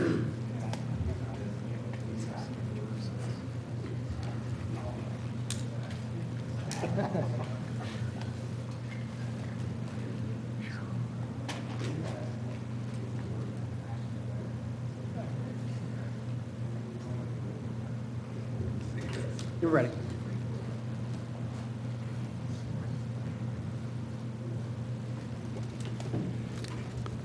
We're back in session. Yeah. Should I finish with this witness and then go to the next witnesses regarding abandonment? I mean, that would be my intent. He's almost done. He's just talking about elevations. There's a and- couple of questions that we're going to ask you relating to that, and Okay. whoever's going to answer them, Right, okay. be sworn and answer them. Okay. I'm just showing you, I've handed to the board, and you have in front of you what's been marked as A8. Could you tell the board what that represents? The elevation on the bottom here is on, looking from Willow Avenue, the 4 units, and the upper elevation is looking from Plant Avenue. There's some attempt at a vocabulary that is similar to the use of the area, having been stables and coal and things like that, sort of a barny, it doesn't sound good, but a craftsman style look. Have you spoken to neighbors regarding this development? Yeah, we've talked, I don't know how many we've talked to, but everyone we've talked to about what we're thinking of doing here has been thrilled. The building's been sort of a blight on the neighborhood for a long time. It's uninhabitable at this point. Are the proposed units 3 bedrooms? What? 3 bedrooms. 3 bedrooms. And the bottom photo, just curiosity, are there varying heights, or is that just a matter of the aesthetics of the drawing? Varying heights, you mean as it goes to the right? The roof lines. Yeah, it's what you see. Okay. Yeah. But does it follow the contour of the land? Or Correct. Is that, okay. Yeah, it's following the contour of the land. How many units do you intend to put in these townhomes? Just the 4? Just the 4, yeah. So it's 4 and 4. Same number of units? Correct. As exist? Yes.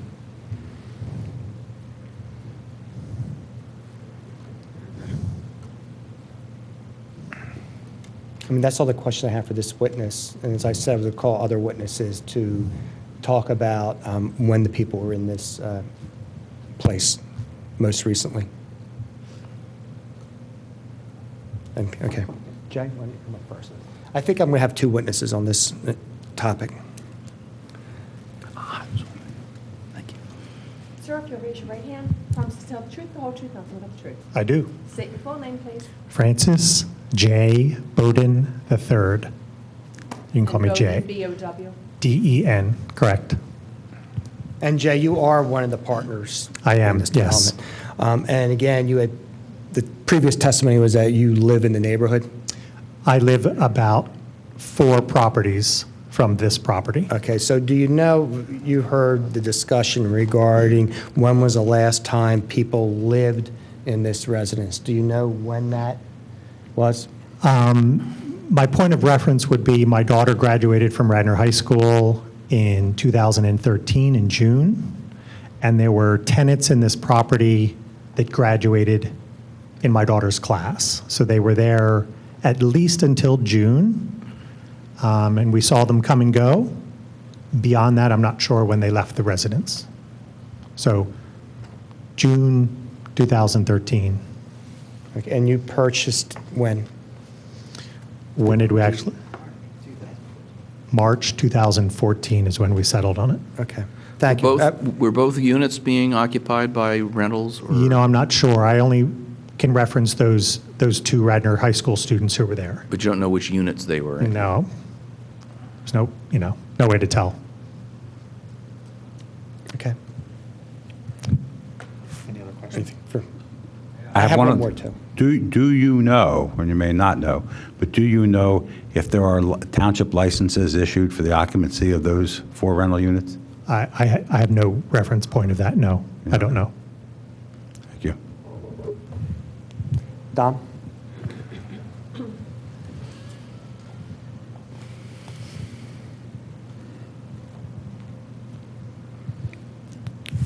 Raise your right hand. Promise to tell the truth, the whole truth, nothing but the truth. I do.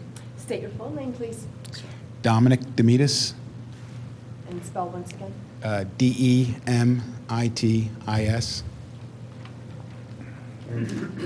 Dom, where do you live, actually, residence? 214 North Aberdeen Avenue. And where is 214 in relationship to this property? You cross over Plant Avenue, and I am the residence on the other side of that residence. And you actually own another property immediately adjacent Yes, I to do. the property? 223 and 225 Plant Avenue. Okay, and do you, again, you heard this discussion about when's the last time people were in this particular home. Do you know when that would be, or when's the last time you saw people in there? About 7 months ago, I saw them, the woman and the 2 sons, taking stuff from clearing out the house. Prior to that, a couple months prior to that, they were, I believe, living there. I did see them, well, it appeared to me, living there. And what units, both of them, one of them, do you know? I'm not sure which unit exactly. And as to the, do you know the woman who owned this property? Do you know where she went or why she wasn't living in there? No.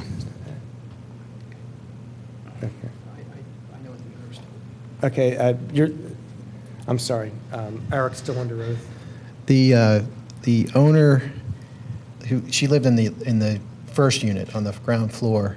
She was moved to a nursing home, and I'm not exactly sure when she was moved, but I was told that by her relatives, who were the ones who were executing her estate. Right, and she actually passed away, and you bought it from the estate? Correct. Okay. Yeah. And also, how about, do you know, when this was advertised for sale, how was it advertised? It was advertised as having 3 units, 3 rental units. 3 and 1, I mean 1? 3 and 1, yeah. I mean, one Yeah. for that woman Correct. lived in Correct. rental units? Okay. Yeah, that's... And that was through multiple listings? Yeah, you can go and look on Zillow or whatever. It was all listed up there. Okay. Mr. Cornelia, I don't know which witness would be best able to, or all of them, to answer this question. But other than removing appliances, what steps, if any, have been taken to render these houses unsuitable for residential purposes? Have bathroom fixtures been taken out? Have partitions for bedrooms been demolished? Have sales of non-residential activities ever been conducted? The units were not habitable, in my opinion, when they were purchased. Prior to the purchase, when we did the tour, it was, the 227 was like an episode from Hoarders, and 229 had a lot of animal damage, and the windows upstairs were all covered with plastic because the windows themselves had fallen out. The foundations in 227 are crumbling. In 229, they have started to cave in, and there are holes in the sides of the foundation. You can actually crawl through out to the outside. There was nothing other than removal of the appliances, which happened when they were clearing. They took 4 full large dumpsters out of trash. Really, they just called us and asked us, do we want any of the appliances? And they took them all, and I assume they sold them. Has this property ever been used for anything but residential purposes? I don't know. I mean, has it ever been any commercial? No. You said it was built in 1910? Yeah. To your knowledge, has it ever been used for I any mean, commercial purposes? I moved in when I was 5 years old into the neighborhood, and somebody's lived there the whole time that I've lived there. So, And that's since when? 1966. So, does that answer your question? Yeah, that, whatever you wanted to say and answer the question, but that was. That's all I would have. Yeah, that's it. Thanks, Tom. Oh, one other thing, just to hand up. We do have some letters of support that I've marked as A8, and I'll hand them up to the board. Mr. Cornelia, as part of the land development procedure, you're going to have to put in stormwater management that doesn't exist there. That's correct. If the board were to desire it, in addition to saying that you have to comply with all township ordinances, including saldo, that you would put in a stormwater management system satisfactory to the township engineer? Yes, we would have no problem with that.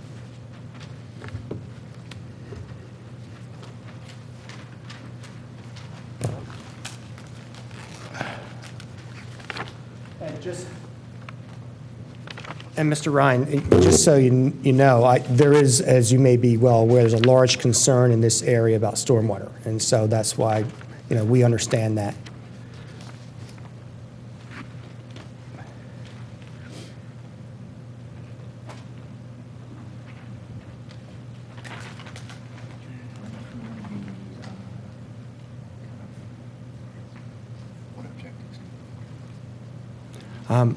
That's all I would have. I would just ask that the exhibits be made part of the record, please.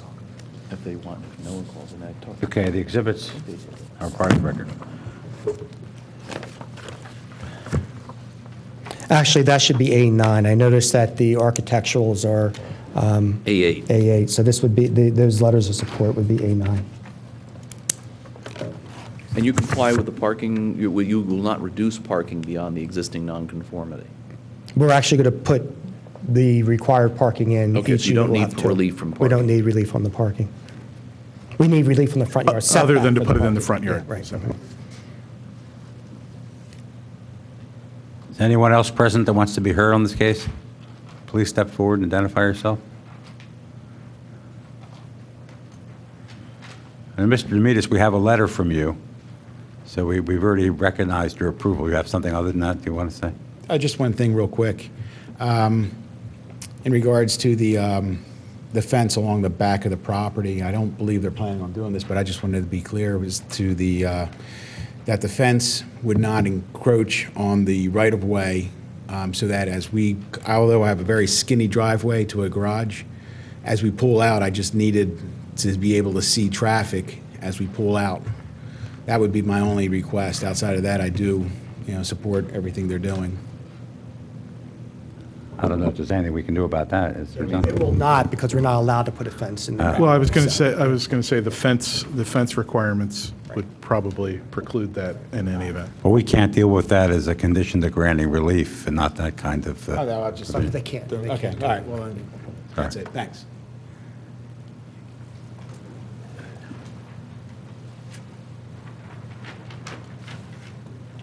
Good evening. You state your full name, please. Christy Flynn, Spell. Christy, Flynn, Flynn. I live at 236 North Aberdeen. That's 4 doors away from this. I can see this, probably throw a ball to this from my yard, and haven't heard from any of the applicants, unfortunately. So tonight's my first look at this.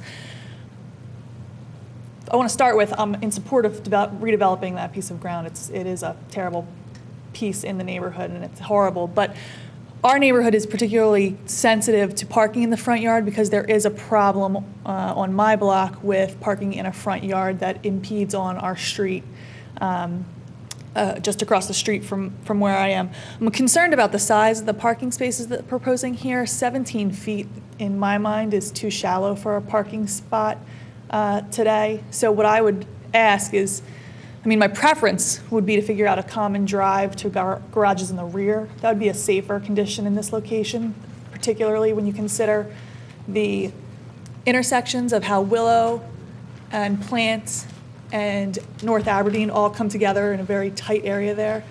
It's an old neighborhood. This is all old houses and old streets. The streets are small, tight turning radiuses. That corner radii, that corner, when you come down, you're coming north on North Aberdeen, turning onto Plant, and then trying to get back down on Willow. It's a pretty tight turn. And so this proposal moves the drive much closer to that intersection than where the parking is currently located. I'm concerned about the safety of the turns on that street coming down. So my opinion would be that it would be safer to have a common drive in the back with rear garages. I had hoped I'd see a 3-story building with rear garages when I came here tonight. Unfortunately, that's not what I saw.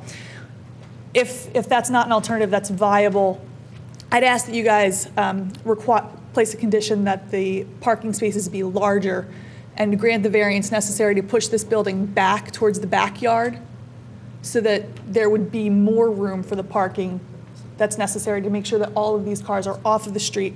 We don't have any bumpers hanging into the street. We don't have any trouble seeing around those cars as we come up that street because there are no sidewalks on that street, but there are kids, and I personally walk my 2-year-old up that street on a fairly regular basis. I can tell you that our zoning code defines a parking space as having to be not less than 9 feet 6 inches by 20 feet. And that's not what's proposed here. No relief has been asked for, and none is going to be given under this application because it hasn't been asked for.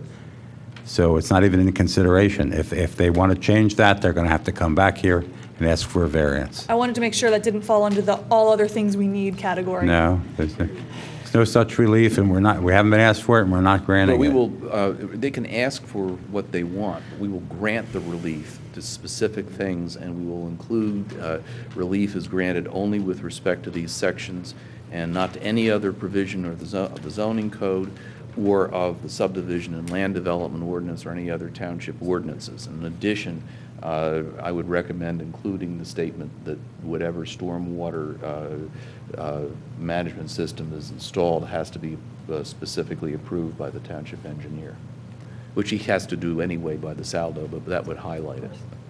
I understand a lot of things you may talk about would come under the planning commissions and the commissioner's jurisdiction, but if they want to change the size of a parking space, they have to come back here. Understood. I wanted to make sure that, I did want to voice my support for a variance which would fall in your purview of changing that backyard setback if that was what was necessary to make that a safe condition in the front. Well, we can't, right now, parking isn't before us. We'd have to approve these plans, and I don't know if there'd be, a variance is something that is hard to get, but it's just not before us right now. It hasn't been advertised. We can't, go there even if we want to, but they're still stuck with the zoning code on that point because they haven't asked for the requisite relief. Very good. Thank you. Thank you for staying as long as you have to participate. Okay, Chair will entertain a motion. Hi, Ken Taylor at 242 Willow Avenue. By way of disclosure, Nick Canilli is my law partner, but when it comes to Willow Avenue, and especially stormwater, all that's out the window. As the prior individuals have testified, this property has been a blight for as long as I can remember. I've been on the street since 1987. It was an unkept property. We could sort of tell it wasn't being used up to code by all the cars and all the people coming and going and living in these units. Used to get almost the Villanova explanation, well, they're all relatives, but you could tell they weren't. It fell into disrepair as long back as I can remember. I think the township had code enforcement problems with crumbling stairs and whatnot. They would make haphazard repairs, and it will be back in that condition. So we're all very glad to see this property being raised and redeveloped. Because I'm from Willow Avenue and usually in the room when there's stormwater issues being discussed, there's a particular sensitivity on our street having to do with anything resembling an increase in impervious surface. I am very glad to see that this is going to have an on-site stormwater system subject to township approval. that will make it a lot more palatable for those of us that cringe at the sound of every clap of lightning and the dropping of every raindrop because of what it might lead to. Whether the township's considering spending somewhere between $600,000 and $2.4 million on a project in North Wayne to try to alleviate the conditions on the section of Willow Avenue just below this development. I'm glad to see a developer that's going to do their part and be a good neighbor to those of us who are downstream, fully approve and support the project. Thank you, sir. We heard from everyone who wants to be heard. Okay, Chair will entertain a motion.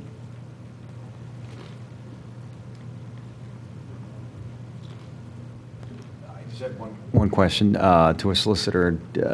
Just touch back on the presumption. Do you want me to- We'll just kind of summarize that again for us. The law, as I understand it, is that municipalities are allowed to put in a reasonable abandonment provision in their code. Our code provides for 1 year, and since nobody has challenged that through the challenge process, a year it is. It's deemed reasonable for purposes of this of these proceedings. However, Pennsylvania law also says that for a nonconforming use, you can't put an absolute cutoff expiration date, unlike a variance where you can. But for a nonconforming use, you have to treat these sunset provisions as creating a presumption that the use can be has been abandoned, a presumption which is rebuttable by the applicant. I'm unclear as to whether they're within the year or not, but on this record, assuming they're outside of the year, I think there is enough in the record to permit the board to find that the applicant has successfully rebutted the presumption against it and that abandonment has not occurred. That is a factual finding, though, and you are absolutely entitled to find something different. I do think the burden is on the applicant to rebut the presumption of abandonment in these circumstances. I just simply say that on the record, it would be permissible for the board to find that that presumption has been rebutted or not rebutted.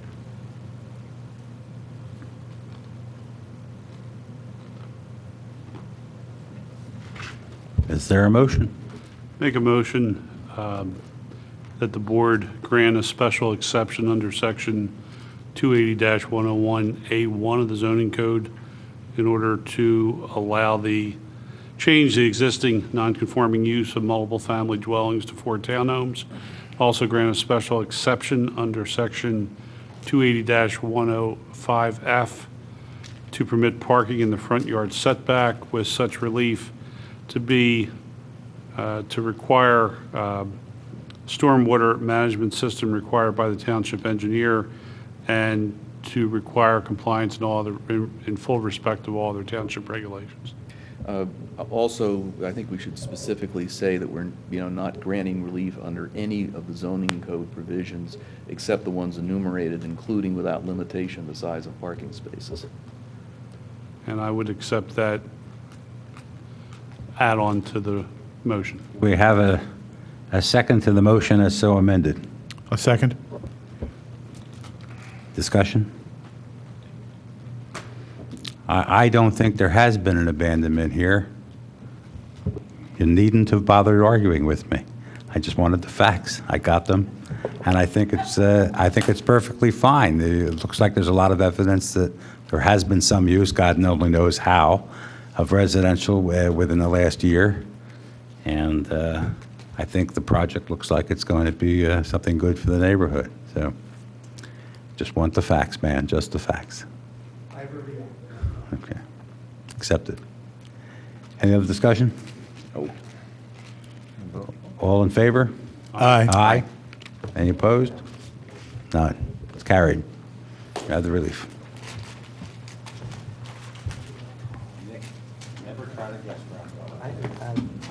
I do apologize. I was going to call you, not to talk about this, but just to...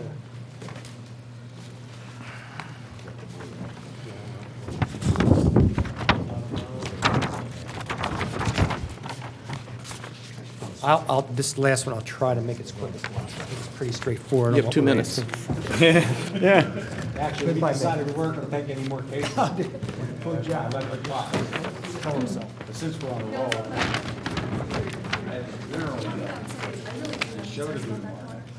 Because of that tight turn.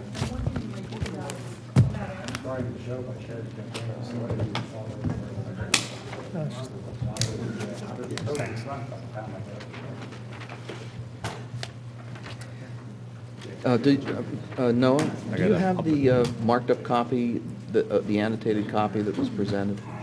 That's it. Does this have the annotated? Yeah, that's it. Oh, okay. Can I trade with you so I can have one for my file and you can have the annotated one which went into evidence? Well, it doesn't come to me, it goes into the box. Yeah, well, just give, yeah, just give me a copy so I can.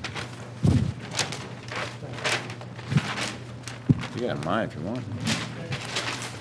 This is the one you want? Yeah, just so I have a copy of it. And believe me, Ken would not, we had many discussions over stormwater and how I'm paying his stormwater bill now, but he said he'd pay for like his education, so. Swear you're witnessing?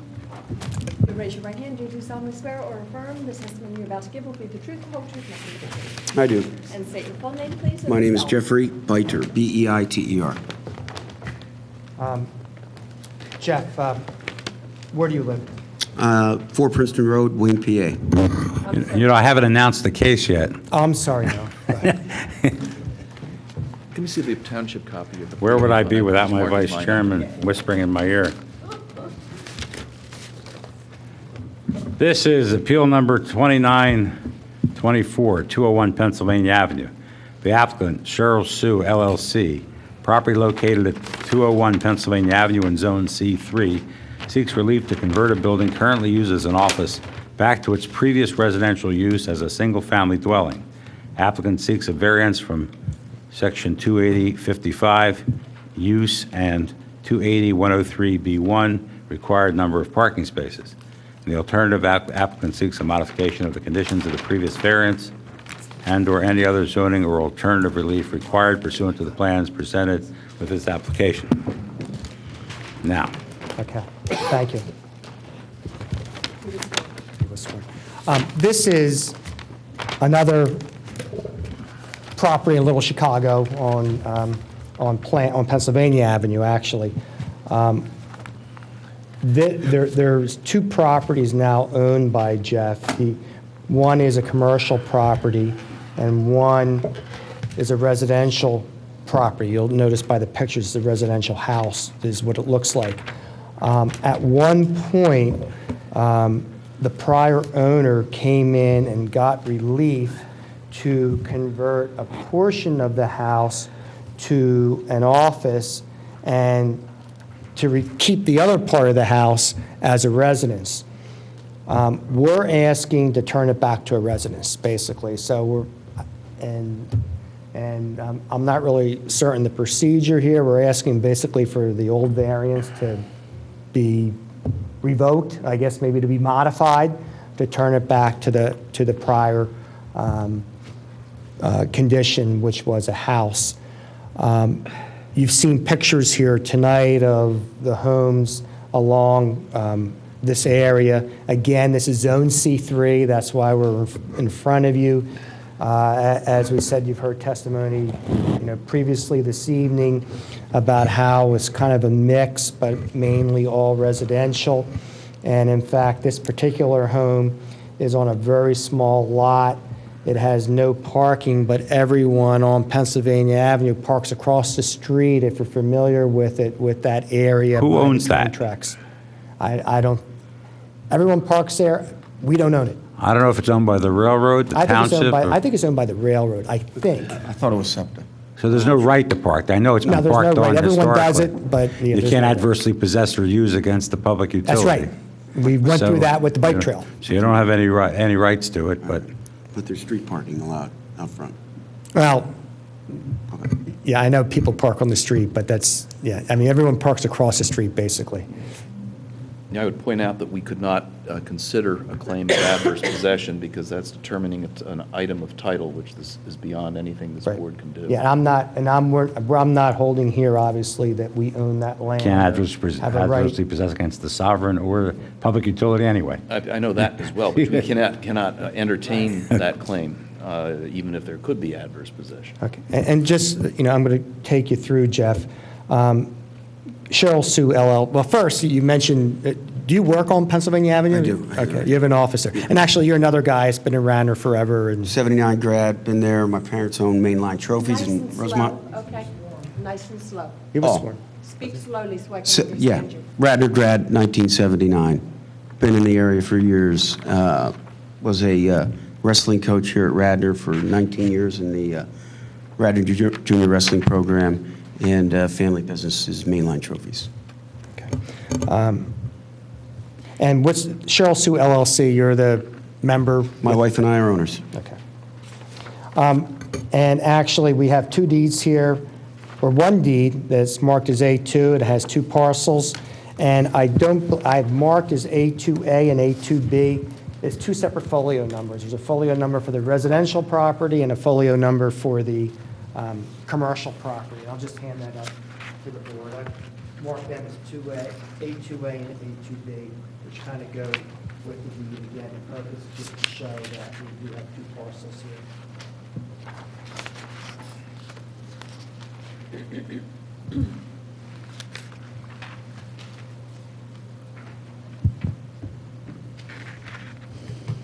Are the other parcels Haskell's old plumbing building? Is that what Bill Haskell's place? You're talking about the one with the big fence and The one with the parking lot next to you and the metal building. That metal was- building is, I guess it was the old oil place, right? No, that was Bill Haskell's plumbing. Well, I'm getting a nod in the back of the room, and I trust the person in the back of the room, so he's saying it is the old Haskell's Plumbing.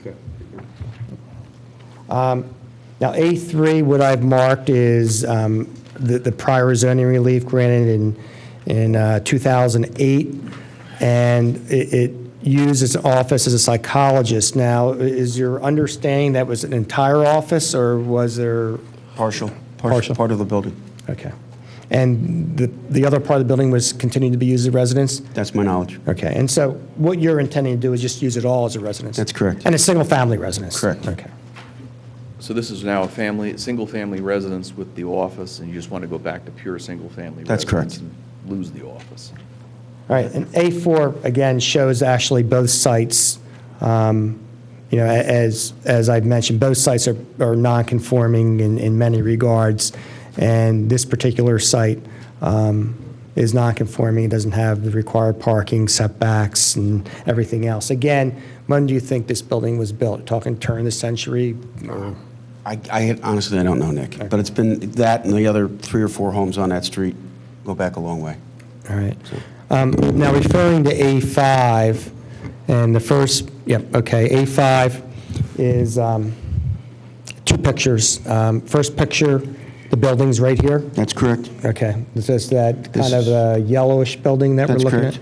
at? And it shows that door? And then A5, the bottom part shows your building and then that metal structure as That's well correct. that we talked about as it being the old Haskell's building.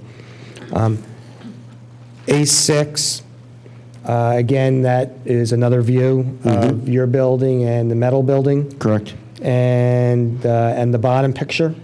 This is the property, I guess you'd say east. To the far left is your property. That's correct. And then are there 2 residential buildings next to it? Residential homes. Right. Right. And they're used for residential purposes? That's correct. So all 3 of those homes are And residential. is it still zone C3? I believe so, yes. And then A7, is that? That's 201. Yep. That's your building? Yes. And then A7 is just another picture of your building? Correct. And I believe one of these photos, and there it is, on A5, the very top photograph, is that showing that parking area that we were talking about? That's correct. And it's actually showing cars parked in there. They're not your cars, are they? No. So they're cars for the residences? That's correct. That park there? Yep. And actually, not that you want to do it, but actually there is no provision that denies the ability to park on the street. Not that That's correct. you're going to do it. No, but- that's okay. correct. In fact, there's a sign that says no parking here to corner up at the top. Okay. But that doesn't affect, at least in front of your That's correct. house. And actually, do people park on the street in this area? Yes, yes. Right, and pretty frequent. How do you know that? You go past it every day? Yeah, I walk by there for lunch. So, Does the residence have an appearance, does the house or the premises have an appearance of a residential building? absolutely. Does it have the appearance of a residential building? Absolutely. And is it in a position, interior-wise, to be used as a residence? Yes. That's all I would have. Is any portion of the house used as a residence today? It could be. It's vacant now. And how long's it been vacant? Just about the time I bought it in February. This past February? Yeah. So they gave me a CO for that property. And other than that, it's always been used at least partially for residential? I believe so. Now, you own the property next door, then, right? With the, Yeah, I bought them, they came in the same sale. where the other two spaces are, where the parking spaces that were required in the variance, they're located on that property? Yes, sir. Now, you're asking us to basically let you out of that? You don't want to have to provide that parking anymore? I'd rather not. But you own it and could provide it? Yeah. Yes, sir. And really, obviously, the reason for that, if you decide to sell them separately, but whatever the board determines. We'd have to do, if we were to pursue this, the board would have to get a cross easement agreement for those parking spaces, subject to approval by the township solicitor. It's a different case than the case we analyzed when we read this, because we didn't realize that there was continuing residential use. When you look at the file as it is and the variance, you had no basis to believe that. It's not a separate residential unit, right? No, I mean, it's full. It's I mean, when they had an office there and a residence, how did they get into the residence? There's two doors, I guess. There's two doors to the property. Is there a physical separation between residential and non-residential use? Not to my knowledge. I mean, it's not, you don't have a wall that separates no the wall. house. Yeah, so there's no separation. You go. No, I mean, like. I mean, was the floors. psychologist living there? No, when I took over the property, I believe there was a wall there, and in my eagerness, I got to be honest with you, in my eagerness, I put the wall back up or took it down. I apologize. So there was a wall There there was a wall, separating. yeah, that separated the side door from the front door. So they used the front door, I believe, to come in, and the side door for the psychologist. And how big is the residential area versus the commercial Three small area? bedrooms upstairs, living room, And how big was the commercial area? the dining room, and the old kitchen area. How big was the psychologist's office? Two small rooms. Less than a third of the whole square footage? When you walk in, there's three rooms in the basement. Trying to help you here. Less than a third of the whole square footage of the property? Yes, sir. So couldn't we consider this to be a extension of a non-conforming use since it's been continued? It's less than 50% expansion? Yeah, I think you could. I mean, they're asking for, they've asked for whatever relief they need as to this piece of it. I think you absolutely could. And you're going to give up the variance entirely in return for being relieved of the parking requirement? If I understand it correctly, yes. Yes, sir.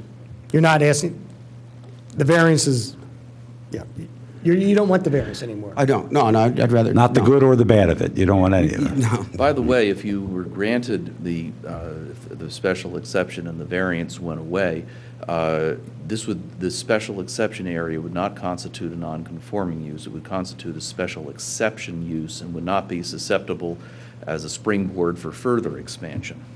Yeah, we don't intend to expand, so whatever you want to.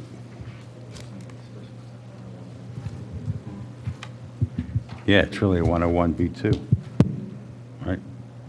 That's what it is. You wouldn't need, when they really wouldn't need the variance with regard to the parking. Does they, The non-conforming use never had any parking, didn't have it before. It was just they acquired parking by the variance, right? in connection, as a condition of the commercial use. Okay. I hear the words sua sponte. I think the board can recognize a lesser quantum of relief if the greater has been requested. You can't do the reverse without publication, but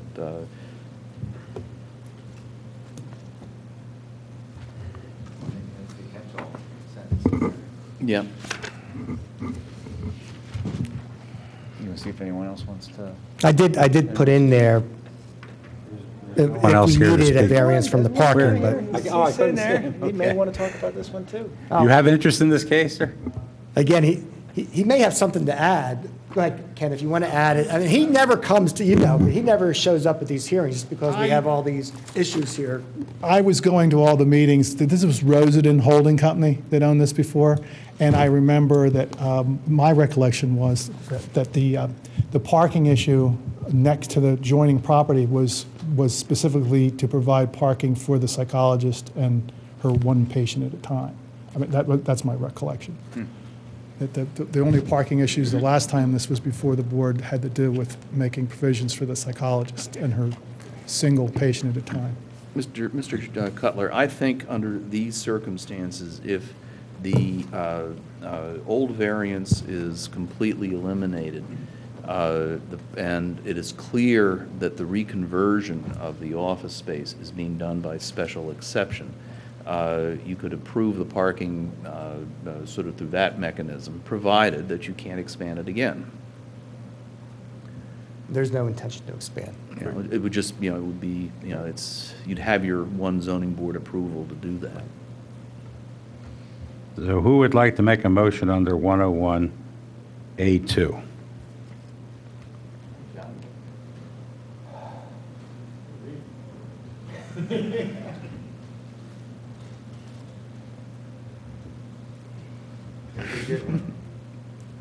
Mr. Chairman, I would move that we grant the following relief to the applicant. First, that we approve as a special exception the expansion of the non-conforming use under 280-101A2. And what do we need to deal with the prior variance?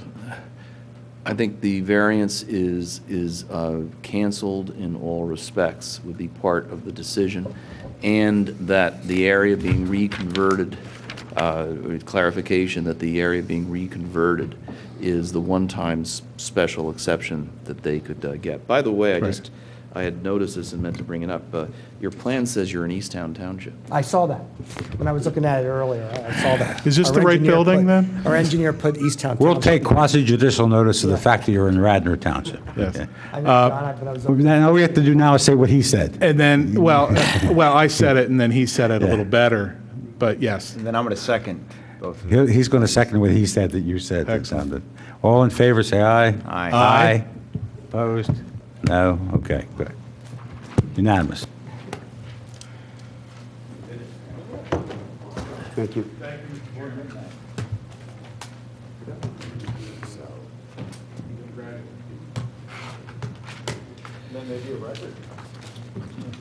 No, we've been here later than that.